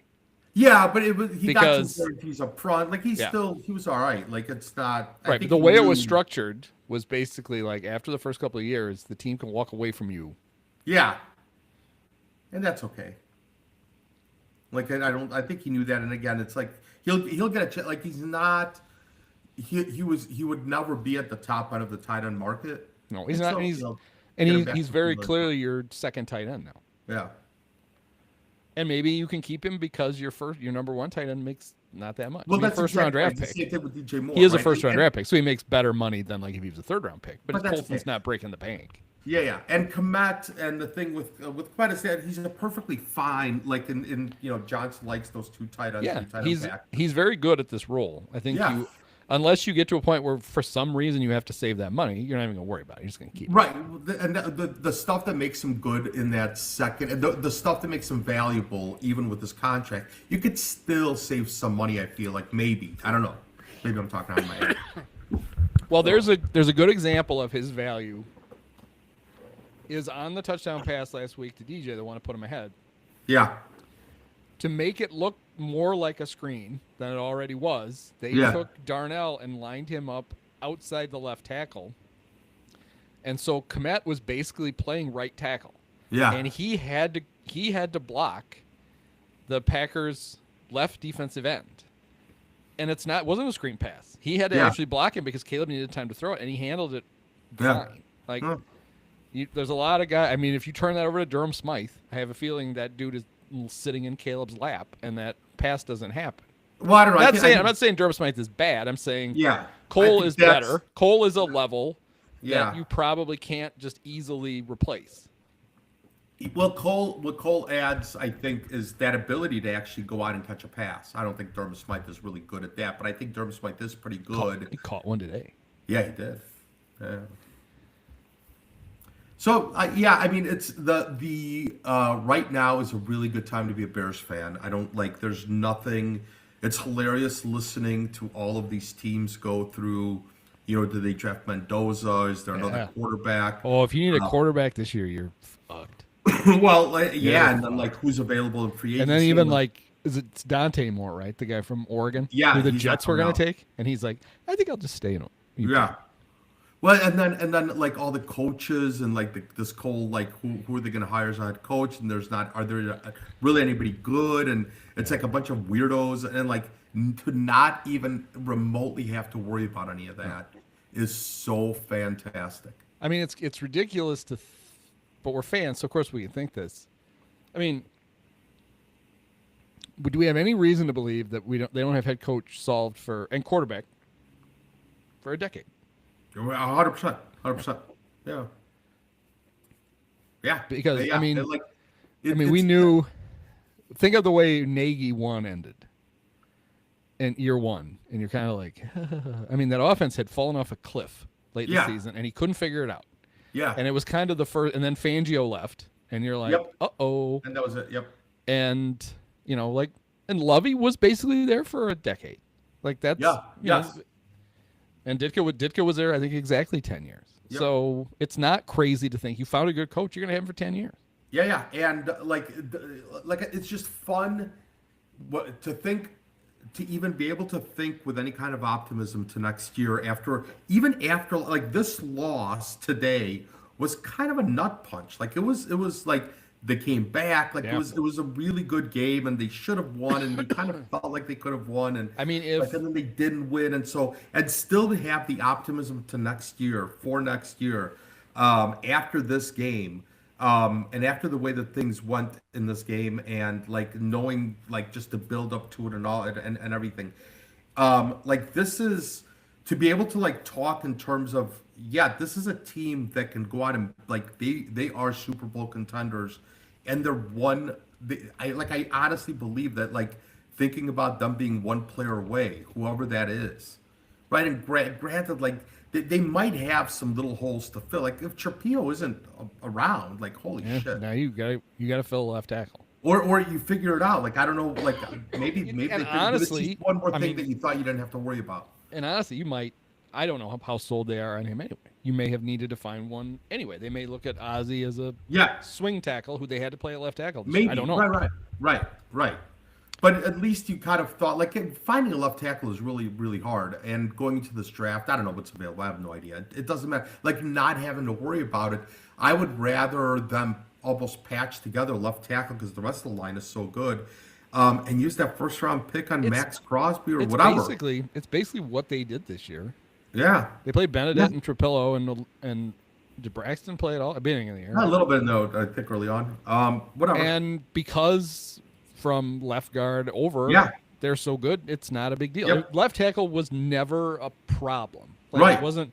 We know what a offensive line crisis looks like. We did not have one. This offensive line it's a big reason why Caleb was able to improve as much as he could. Yeah, he wasn't under siege the way he. Right. And not only that, but anything coming from the left tackle, he would just sort of break that contain, run around them, and make. It's almost like he kind of liked passes. it. Yeah. Oh, good. Now I get to do this.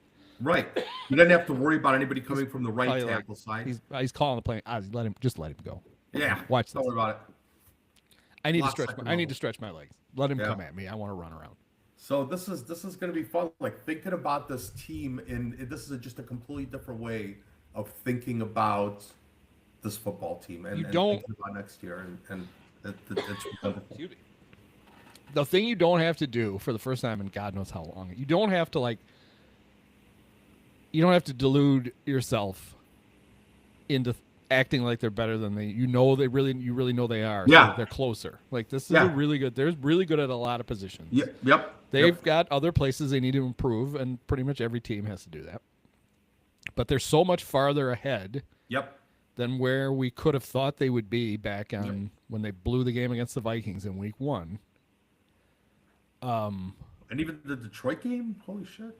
Yeah, I mean, after 2 weeks, the stuff should have been pretty bleak. It didn't feel that way, I think, just because we were ready for it to be a process.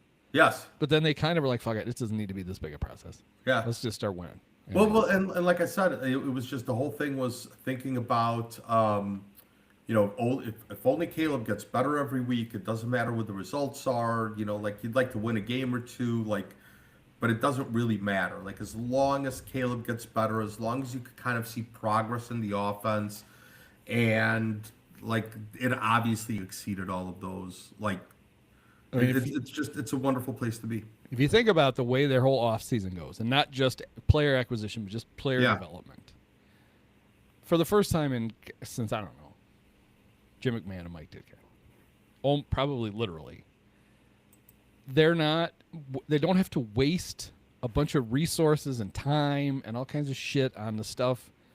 Like the reason that it's so hard for the Bears to build on any success year after year after year was they were winning in spite of really important things. Like maybe they had a good head coach, but they didn't have a quarterback. Yep. So they were still looking for the quarterback. Or they never just had the quarterback without the coach. They never had the quarterback. And it screws everything up. Like you have to spend extra money on a position that you shouldn't have to. And you don't have resources for other things. Where your laundry list this year is shorter than it typically has been. It's still important. You have to get those things right, but you're not trying to thread a needle where it's like, okay, we got to replace all these positions and we still have to figure this out. You don't have to do that anymore. You can focus on a few things and get them right instead of everything. Yeah, here's the really cool thing is that somehow what they have always done is they have always gone after the quarterback out of desperation. trading a first-round pick for Rick Meyer, trading 2 first-round picks for Jay Cutler, trading up to get Justin Fields, trading up to get Trubisky. Like, these are things that cost them all of these assets. Somehow, they wind up with Caleb Williams and more. Like, they didn't. Yeah, like they didn't give anything up to get Caleb Williams. They got all of this extra stuff and Caleb Williams. They didn't even take Caleb Williams with their own pick. Right, that's what I'm saying. Like, they didn't actually have to. They didn't have to trade up for it. Poles did the opposite. Yeah, exactly. He was willing to, like, because it would have been first year would have been Bryce Young or C.J. Stroud, right? Yeah. And every other Bear GM would have sold himself on one of those. Yes. And coming from Kansas City, he's like, that's not what this looks like. Yep. It's not. We might as well stick with Justin. And It was both never, fine quarterbacks. as Like, much both- as they can say, that was never their long term. No. Like, Right. They got to act like it for a year, but Yeah. that Well, was never. they did luck in. Like, it was a lot of things went right in Oh, order yeah, for them absolutely. to get Caleb. Like, a lot of things went Yes. right. Well, it took Davis Mills having that ridiculous comeback against the Colts Yes. to get them the number 1 pick. Yes. Yeah. Otherwise, Allow them to trade. if you yeah. think what happens, and last year there were people like, oh, it would have been that bad. You know, they would have taken Jaden Daniels instead. And because Caleb would have been gone, they would have picked 2. They wouldn't have picked 1. They would have taken either Jaden or Drake. Maybe they probably would have taken Drake, I think. Yeah. But say they take Jaden Daniels. Ben already turned down a chance to coach Jaden the year before. He didn't want to. Yeah. He wanted to coach Caleb Williams. The Yeah. whole reason he's here is because when the Bears got the number 1 pick Yeah. that year, he was like, he knew he coached against Matt Eberflus that year. Yeah. He's like, I don't have to take the commander job right now. That Bear job's going to be open next year. Yeah. And that's the 100%. one I want. Yeah. He would have taken it that first year if the Bears would have done the smart thing. I mean, whatever. All's well that ends well. Well. Yes. If they were smart, They we would would have be taken Ben we would the be year even before. farther ahead right now. Right, Because right. this But would be whatever. year. But we don't have to worry about it. It's kind of like the Cubs and Alex Bregman. Yep. They should have signed him last year. They didn't. Yep. Well, we'll worry about that for about 10 minutes, and now you worry Right. about he's here. The best Let's time, just do to this. get Ben Johnson would have been before Caleb. The second best time is when they got him. Right. So all good. Right. Like, Yes. fine. Much better than not getting him at all. Yes. And it didn't hurt that the Bears in their weird coaching search, he gets on the Zoom and says, first thing he says, I want this job. Yeah. Which to George McCaskey was, Yeah. he wants us. He really All right. wants us. Yeah. He was sold. George probably left. Yeah. All right, take that guy. I'm going to go get the oil change in the Camry. I got stuff to do. So yeah, like it's this wonderful thing, and now, like I said, I don't even care if they make a first round pick. Like if they can, like, let's go. Like this is your time now to see, like, and heck, they still have all of these young guys who may still turn out into something. Like this linebacker Hippolyte, right? Like he may turn into something. Luke Newman might turn into a guard. Like they've got these guys who may or may not develop, and it'd be great if they did. And I don't know, like everything's just bright. Like it's a wonderful place to be. So It's the a Bears really have wonderful place to be.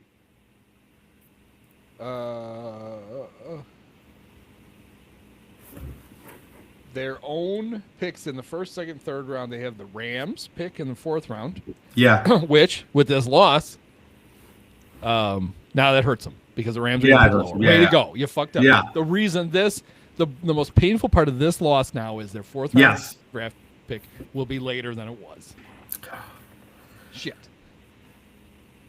Now how are they They have going a to 5th get round back pick to and they have a Boston? 7th. They do not have a 6th. Yeah.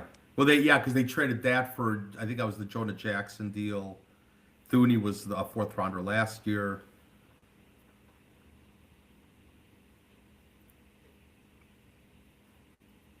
Actually, it says Tooney is the 4th round. They have the Rams pick in the 4th. They don't have their own because that was Tooney. Oh, okay, gotcha. And in okay. the 6th round, because Jonah they Jackson. got the Rams pick when they When they took on Tooney's, or when they took on Jonah the Jackson. Bears drafted Ty Johnson for them in the Okay. 4th round, the 148th pick. In the 5th round last year, the Bears drafted Ty Johnson for the Rams, Okay. and then got it in this year's 4th for that. Okay. That's kind of how they ended up with Austin. And Butler. they picked Luke Newman. Yeah. the guard from Michigan State, who when I first read that Tooney was playing left tackle, I thought Luke Newman was playing. Yeah. guard. I didn't know who Booker This other McFadden guy, was. whoever this other guy is, all of a sudden. And they shows don't have a up. 6th-round pick because they traded it to the Browns for Joe Tryon. Oh, yeah, that guy. Rinka. Yeah. But they got but they have 2 7th-round picks now because they got one from Okay. the Browns. No, that's not right. They're Anyway, just they're gonna draft a bunch of running backs in the 7th round. the most important thing if they're looking to trade for somebody is they have their 1st and 2nd rounders. Yes. 'Cause if you don't have them, you're really running low on ammo to try to trade for anybody. Yeah, you could trade 2 firsts, like first this year, first next year, whatever. Like it depends on. who Yeah, you're but getting. that gets a little hairy because the worst thing you can do when you open your window of winning is to willy-nilly. Although Yes. I could talk out both sides of your mouth. So, if they feel like they can do what the Rams did through Yes. their Yes, first exactly. heyday, Yes. that was the old Les Snead fuck them picks, Yeah. and everybody talked about it. The Rams would always trade their 1st and 2nd round picks for actual established NFL Yeah. players. Yes. But what they also did that people weren't paying attention to was they were getting Cooper Kupp in the 4th round. Yes. And Puka Nacua in the 4th. They Yes. nailed their middle round picks every year. 100%. Yeah. And Yeah. so their draft was yielding impact players. They Yes. just weren't taking them in the 1st and 2nd round. Yeah. So they weren't really 100%. fuck them picks. They were like fuck them 1st round picks. Right. Which Because is they were frankly- using them to fill needs with guys Yes. they knew could play instead of Yeah. wishing on anybody. And they probably never thought that Puka would be this good or Kupp would have been as good as he was, right? An MVP. No, but they clearly But- felt like Yes, but This guy's so that's good. the thing. But like, if you think you're Jalen Ramsey away, then you go get Jalen. Or if you think you're Von Miller Matt away, Stafford. then you go Trade get Matt Von Stafford. Miller. Yeah, Trade Jared Goff and Yeah. however many ones to get right, Stafford. and right. go win the If you Super Bowl. think you're one player away, which I think the Bears might be, then you go do it. Like if you think you're Max Crosby away, then you go get Max Crosby, and if it costs you a 1st and a 2nd round pick, or then that's what it costs you. But you better think that you're one player away, and this is, I think, where they are. Right, that's the problem with when they got Khalil Mack. that was They were clearly more than a Khalil Yes, Mack. that was the mistake. The mistake they made with the Khalil Mack trade was they didn't have the quarterback. Mitch was Right. not the quarterback. Right. And Well, they they made thought the that- move like we've got the quarterback, now we've got the other piece. Yeah. And Khalil was really good for the Bears. Right, but right, it didn't right. matter because the quarterback, their offense Right. sucked because the quarterback was bad. Right. So now they need. So all now, you did was I you feel like- wasted a bunch of draft capital Yeah.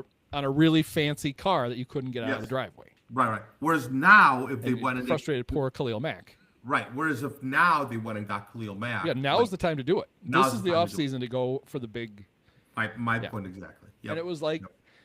and like this last off season, there were when the Browns were going to trade Myles Garrett, and there was all this talk Yeah. about that, and there were Bear fans who were like, we got to get that guy, we got to get that guy Right. before the draft last year. And it's like Right, you're right. not ready. Right. You right, can't. Right. And think about how much worse this team would be, even Yes. with Miles, yeah. if they had traded away all their draft capital and didn't have Colston Colston Loveland. Loveland. Yeah. Their draft, all those guys played huge Yeah. roles. Luther Burden. Yeah. You Yep. wouldn't. You wouldn't Trapilo. have Colston or Luther. You just wouldn't Yeah. have. You wanted those picks would be gone. Next year's one would be gone, Yep. and you'd have Miles chasing guys around, and that would be fun. But your offense would be Yep. not nearly as good. Yep. And you wouldn't be. You wouldn't have been playing tonight. I doubt. Yeah. Getting Loveland is huge. That's a big deal. Getting Luther, Is it- that's a big deal. Like they're His you're right. injury, by the way, was a concussion. Who's? Colston. Colston's. So it's not like because when it looked like they were just going to lose, Yeah. before the miraculous 14 Yeah. bomb. The one thing that went through my mind is, all right, we got to at least get through these last few snaps with Caleb in one piece, Yes. so we can have a normal off season and we're not like patching our quarterback back together. Yeah. Because that is big. Like you didn't, quarterbacks get hurt all the time. The last thing you wanted was in the last game he's Well, look got to at- get just a shoulder look at- fixed or a knee fixed or whatever. Yeah. Look what happened to Bo Nix. So I watched this guy on YouTube, Dr. Brian Sutterer. He's like a guy he's a sports medicine guy who diagnoses injuries off a videotape, and he's really good. All right. He can't figure out where Bo Nix broke his foot. Well, they kept He saying was went- that's he the, second to last play, and he watches he showed us that play, and it's like there is no obvious like. So and he thinks what happened was he thinks Bo had a stress fracture in his foot before. Oh, and it gave away because he didn't. There's nothing that happens on the second to last play that makes you think, that's when he got hurt. Yeah, like he did interviews afterwards. Like it was just as if nothing happened. All of a sudden, it was like, oh yeah, he's done for the year. Like what? He had to take the knee to end the game, or on the last I forget. He had to take a knee on his last play, and he did turn weird, like his foot hurt, and then he kind of limped off the field. Huh. But he walked off. They didn't carry him off. He didn't do whatever. And that's what made it. So Sutter thinks that he had to have had a pre-existing injury that he just made worse because he's like, there's nothing on this play where it's like, oh my God, he broke his foot. Yeah. It was not like the TJ Edwards thing last week where his foot was pointing in the wrong direction. Man. All right. Prime just casually said, oh, here's where it happened. It's like, oh, Jesus. Why? Don't show it. We don't want to see that.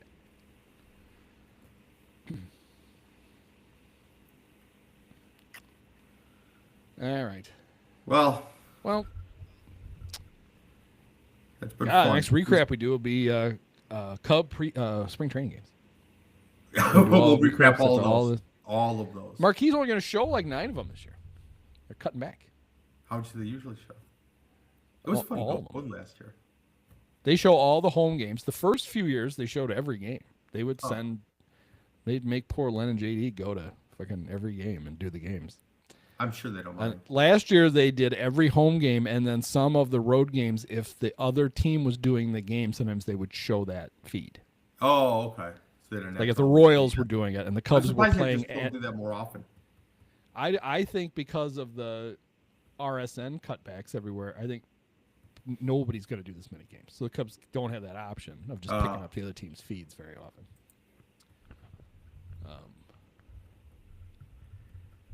They are going to build an Arc de Triomphe over Gallagher Way to honor the 2016 Cubs. They're not going to build an Arc de Triomphe. They're going to have an arch that's going to have like everybody's names on it. Like a big I don't know if it's like the one Trump wants. Like, is it going to be DC? Will at least be like a place. bridge from like the upper deck to like the hotel or something? Yeah. Like that would be pretty cool. Like the 2016 Skywalk. That's what they call it. Yeah. The Skywalk of Fame, and they can move all the plaques up there. And I could stop calling it the Utility Tunnel of Fame. They could do something cool like that. That'd be fun. Maybe I gotta say, I did not see any of the three. I didn't see any of the 3 Hall of Famers coming. Although I will admit, I thought Jody Davis was already in the Utility Tunnel of Fame. Yeah, I gotta read that thing. I kind of lost track. So there are 3 of them. I thought it was just. Vince Lloyd, because he's dead. Oh. That's why I played Vince's commercial. I got. Vince should have been in. It's amazing that he wasn't in. I pushed out. Mike Farron immediately replied, and he's like, I don't get why it took 30 years to put that guy in. He was there for 37 years. Yeah. He was a great announcer. He should have been in a long time ago. And then Jody Davis and John Lester. Yeah. The Lester one made sense because they're going to do another reunion in July. Are they okay? Now Crane explained that the reason they did this one at Cub Convention wasn't to sell tickets to Cub Convention. Sure, it was that way guys who are currently playing on other teams could come to the dinner. Like Chapman did. Because if you do it in July, unless you time it when the Red Sox or who does Chapman? Yeah, for the Red Sox? Well, they wouldn't do it for Roldis, but say they would time it so like the Phillies were in town, so Schwartz. Oh yeah, okay. They don't give 2 shits about Chapman. That's odd to have Chapman and Addison Russell there, but was Addison Russell there? He was there. He was at the convention, and I think that's the reason. So they did it much different than normal when they claim it's because they had so many more players back, which they did because they had the whole 2016 team. They had a lot more former players than normal. Yeah. But in years past, they introduced everybody separately. And so this year, they started with the announcers, And they all Uh-huh. walked out, and then Yeah. Cole Wright just quickly read all the names, and they waved. And then they did like the prospects, and like 5 Okay. of them wandered across the stage. Jackson Wiggins has a terrible mustache. Ah, I thought he was Jack Neely, the weird pitcher. I'm like, why is that guy there? Oh, fuck, this Jackson Wiggins. He's got a weird mustache, too. Then they did former players who weren't the 2016 Cubs. And they did it the same way. They just, like, read their names. And I'm like, well, that's Okay. fine for, like, Ray Burris. Like, who gives a shit? Ray Burris is back. But Carlos Zambrano's there. yeah. And he's just, like, wow. we're just, like, whisking him up on stage and waving. And then I'm like, well, clearly they're going to introduce individually the 2016 Cubs, the current Cubs, Yeah. and the utility tunnel and Hall of Famers. That's what they're going to do. They go, here are the 2016 Cubs. And he's just rattling off the list. And they're just walking on stage Oh, wow. and waving. And I think I wondered if it was because Addison was there. And they didn't Wow. want him getting booed. Yeah. I mean, Because I holy think he shit. would have. I can't believe it. Yeah, I can't. I Even, just can't believe it was even there. at Cub convention, I think he would have got booed. Yeah, I can't believe. Like I said, I can't believe it was there. So then they did introduce the current team, the utility tunnel of Famers, Yeah. and the Hall of Famers got individually introduced. But it Because was they just weird, did that. I thought. They just did that on Saturday night for the Blackhawks, like for the Stanley Cup teams. Yeah. So they had a bunch of them back. Obviously not Patrick Kane or Jonathan Taves, but they had a bunch of them back, and they went through them one by one. Like, So they interviewed John Lester yeah, right after the thing, and he was really good. He was talking to, I think, Boog, maybe it was Elise. And, he was, humbled by the honor and whatever. yeah. I thought that was really nice. And then they started the stupid Ryan Dempster talk show. Oh, jeez. And he started off with, I think, Carter and Jed. He always does them. And then he had, I think he had Hap and Nico and Dansby, maybe. They were all on together. And then he had Joe. And Joe taught for, Joe, you put a microphone in front of Joe Madden. He's been Yeah. talking for a long time. Then they brought Lester out, and he was hammered. And I'm like, this is going to be great. And it was. He started swearing, and he started, like, he was trying to tell a story about walking from his house to Wrigley the afternoon of Game 5, Yeah. and how the neighborhood was all charged up and all that, how cool it was. And he's like, well, I used to live, I don't know what, he's like, I don't know, where the fuck are we? And he's like pointing back, he's like behind, like, where are we now? So I'm like, and he's like, you don't have to try to give directions to your house. And he told some funny stuff. Well, then the very last group, they bring out like Travis Wood, Jason Yeah. Hayward, Johnny's still there, Lackey comes out, Yeah. I thought I saw something like that. Miguel Montero. I don't think Strope was part of that group. Was Travis Wood like wearing like a Travis sleeve- came. This was actually funny. So when Travis gets introduced with all the people at the beginning, Yeah. he comes out in his Cub jersey, the one they give him. He stops in the middle of the stage. He takes the jersey off. He has a dress shirt under it. He takes the dress shirt off, and he has the sleeveless camo shirt that he wore to the parade, Yeah. completely unbuttoned. And he wore that the whole rest of the night. So when they come back for the Dempster show, that's what he's wearing. He's still just wearing that. Oh, that's wonderful. And they were hammered. And Jason Hayward was swearing up a storm, which was hilarious. I did Yeah. not expect him. And they asked him, he was talking about when he decided to come to the Cubs. And he's like, well, he said, I was on the Cardinals the year before, and we come over here, and it's this really good team. And he's like, I was here. They hit 6 homers off us. He's like, I'll just say it. Schwarber's hitting shit over my head. One of them landed on the scoreboard, and they put a fucking box on it. It was great. And it started, Dempster's like, at the beginning, he's like, uh-oh, and he's kind of looking around, and nobody's stopping them, and he's finally like, fuck it. And they didn't care. They're just telling R-rated stories and swearing. Oh. And there's that's kids wonderful. there, obviously, and it's live on Marquee. It was Yeah. great. Oh, that's wonderful. And then they had a panel on Saturday, and it was Zobrist, Miguel Montero, Rizzo. Oh, Rizzo was there. Rizzo told the Was funny Zobrist story. wasted? I'm just kidding. Huh? No, Was well, Zobrist? no. Justin Grimm, Yeah. Oh, Mike Montgomery, and is that everybody? And Strope. Okay. They were there, and they were much better behaved. It was Saturday afternoon. And you could Yeah. tell some of them were hungover. But Grimm, who was like, I don't know why he's there, really. I mean, he goes, they ask him, like, what was one of the most memorable moments in the 2016 season? And he's like, well, for me, it was the double play. And he clearly referring to the one Puig grounded into they turned double play to win the pennant. He's like, it's a place where I've never heard it that loud. He said, but then, Miggy hits that grand slam, and we go on the clubhouse afterwards, and he's like, you see that shit? You see that shit? I got that fucker. And he's like yelling at the thing, and Ron Coomer's like, Justin, there's little kids here, and we're on TV, maybe not. And Justin's like, oh, he goes, my kids know all those words.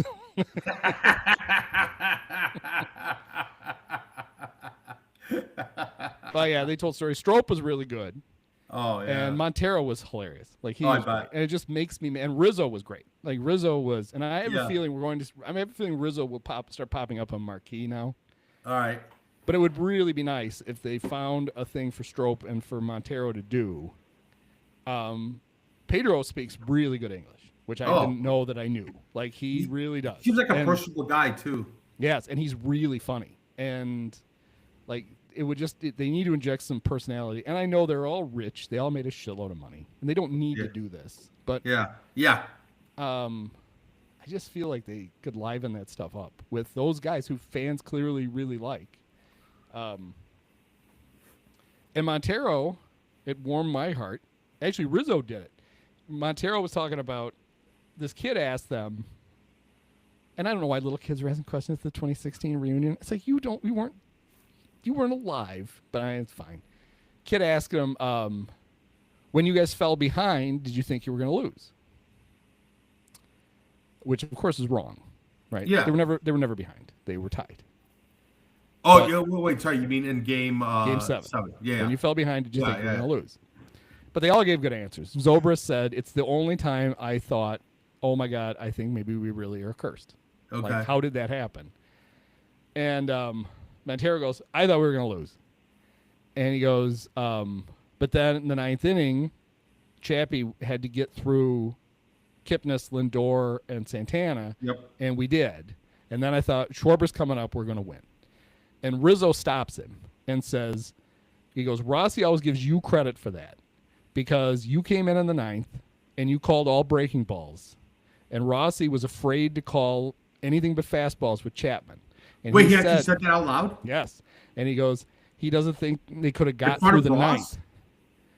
Ross wasn't there. Ross did come, but he wasn't on the panel. In fact, Ross did come to he was on the Friday night thing with Dempster. Yeah. They were giving him shit about his hair. He has a lot of hair. Like, why were you shaving your head? Like, he doesn't, like, he has a receding hairline, but he doesn't even have, like, a big bald spot. He's just got a lot of hair. So hold on. So, sorry, I want to go back to this. So they're kind of, like, throwing shade at Ross. Rizzo said Ross is the one who said this. Oh. Like, Ross gives Montero credit for getting Chapman through the 9th. Because he's like, if I had been in there, I would have still been afraid to call anything but fastballs, which is the best thing ever. Yeah. So, Anthony wasn't throwing Ross under the bus because this is apparently something Ross has actually said, which actually I feel better about. The fact that Ross is self-aware enough to realize he almost fucked up the World Series. Yeah, seriously. But I really like that. It gratified me because it's a thing I've been harping on since it happened. Yeah. That's what I mean. Basically. And then on the Friday night one, he was making fun of Ross made fun of Lester for something. And he goes, oh yeah. He says, remember when when you took a fastball off the face mask and took 75 steps and fell down and 2 guys scored? And Ross is like, throw your pitch all the way to the plate. Which I thought was funny that they were arguing. Yeah, that is funny. One of the things Rizzo said was, he said, this 10 years is perfect. He said, because we all love each other again. Yeah.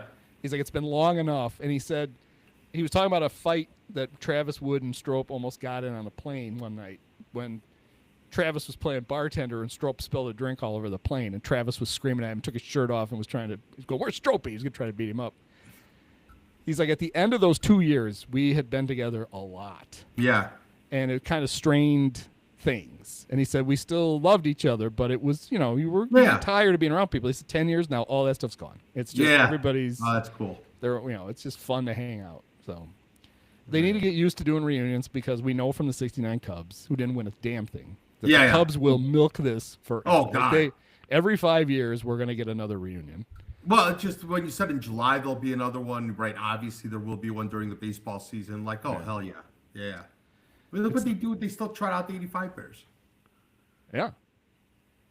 Well, they're not going to trot out the 25 Bears, but maybe the 26 Bears when they win. Count on When it. they win the Super Bowl next year. Count on it. All right. Well, this was fun. I wish they had a couple more, two more completions, and Yeah. Kyler kicks a field goal, and they're off to Seattle. Ah, would have been some. Oh well. But it didn't happen. And it's nice to have a loss to end a season that you can like get pissed off about instead of it being a mercy that the season's over. Yes. Which Yeah, is, yeah. Like you're right. which is right. what we've been going through for quite a while. Like, Yeah, just it's all positive. Like this isn't the double doink in Philadelphia, right? Like this isn't.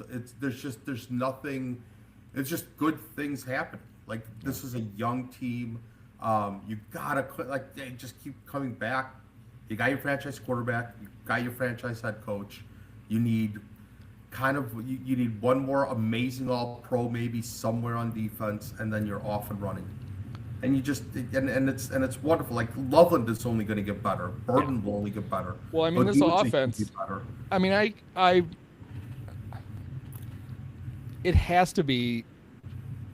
Ben can now go from whatever, Yeah. from this to the part of the offense he really wants to run. Yeah, right? yeah. Like Yes. he couldn't just. They weren't the 2024 Lions. Yeah, You know, yeah. You know, they weren't ready to run a bunch of that shit. They weren't ready to do Yeah. it now. Well, and next They year just they gotta- will be right. ready to do that kind Right. of stuff. They got a whole off season. They've got a baseline now, and now they just build up on it. And, like that's exactly right. Like that's how I feel about it. And they're young enough to be able to like that. It doesn't matter. There's no like the training wheels come off. Like there's going to be expectations, and they're going to be welcome. Well, and I think the Packers have been nice enough to bring Matt LaFleur back, and Yes. the Vikings seem to think J.J. McCarthy is going to be their quarterback. So those two things make things easier. And if not, maybe they go back and get Aaron Rodgers. Yeah, they could. Yeah. All right. And life's good. All right. Well, thanks. Thanks, Andy. See ya.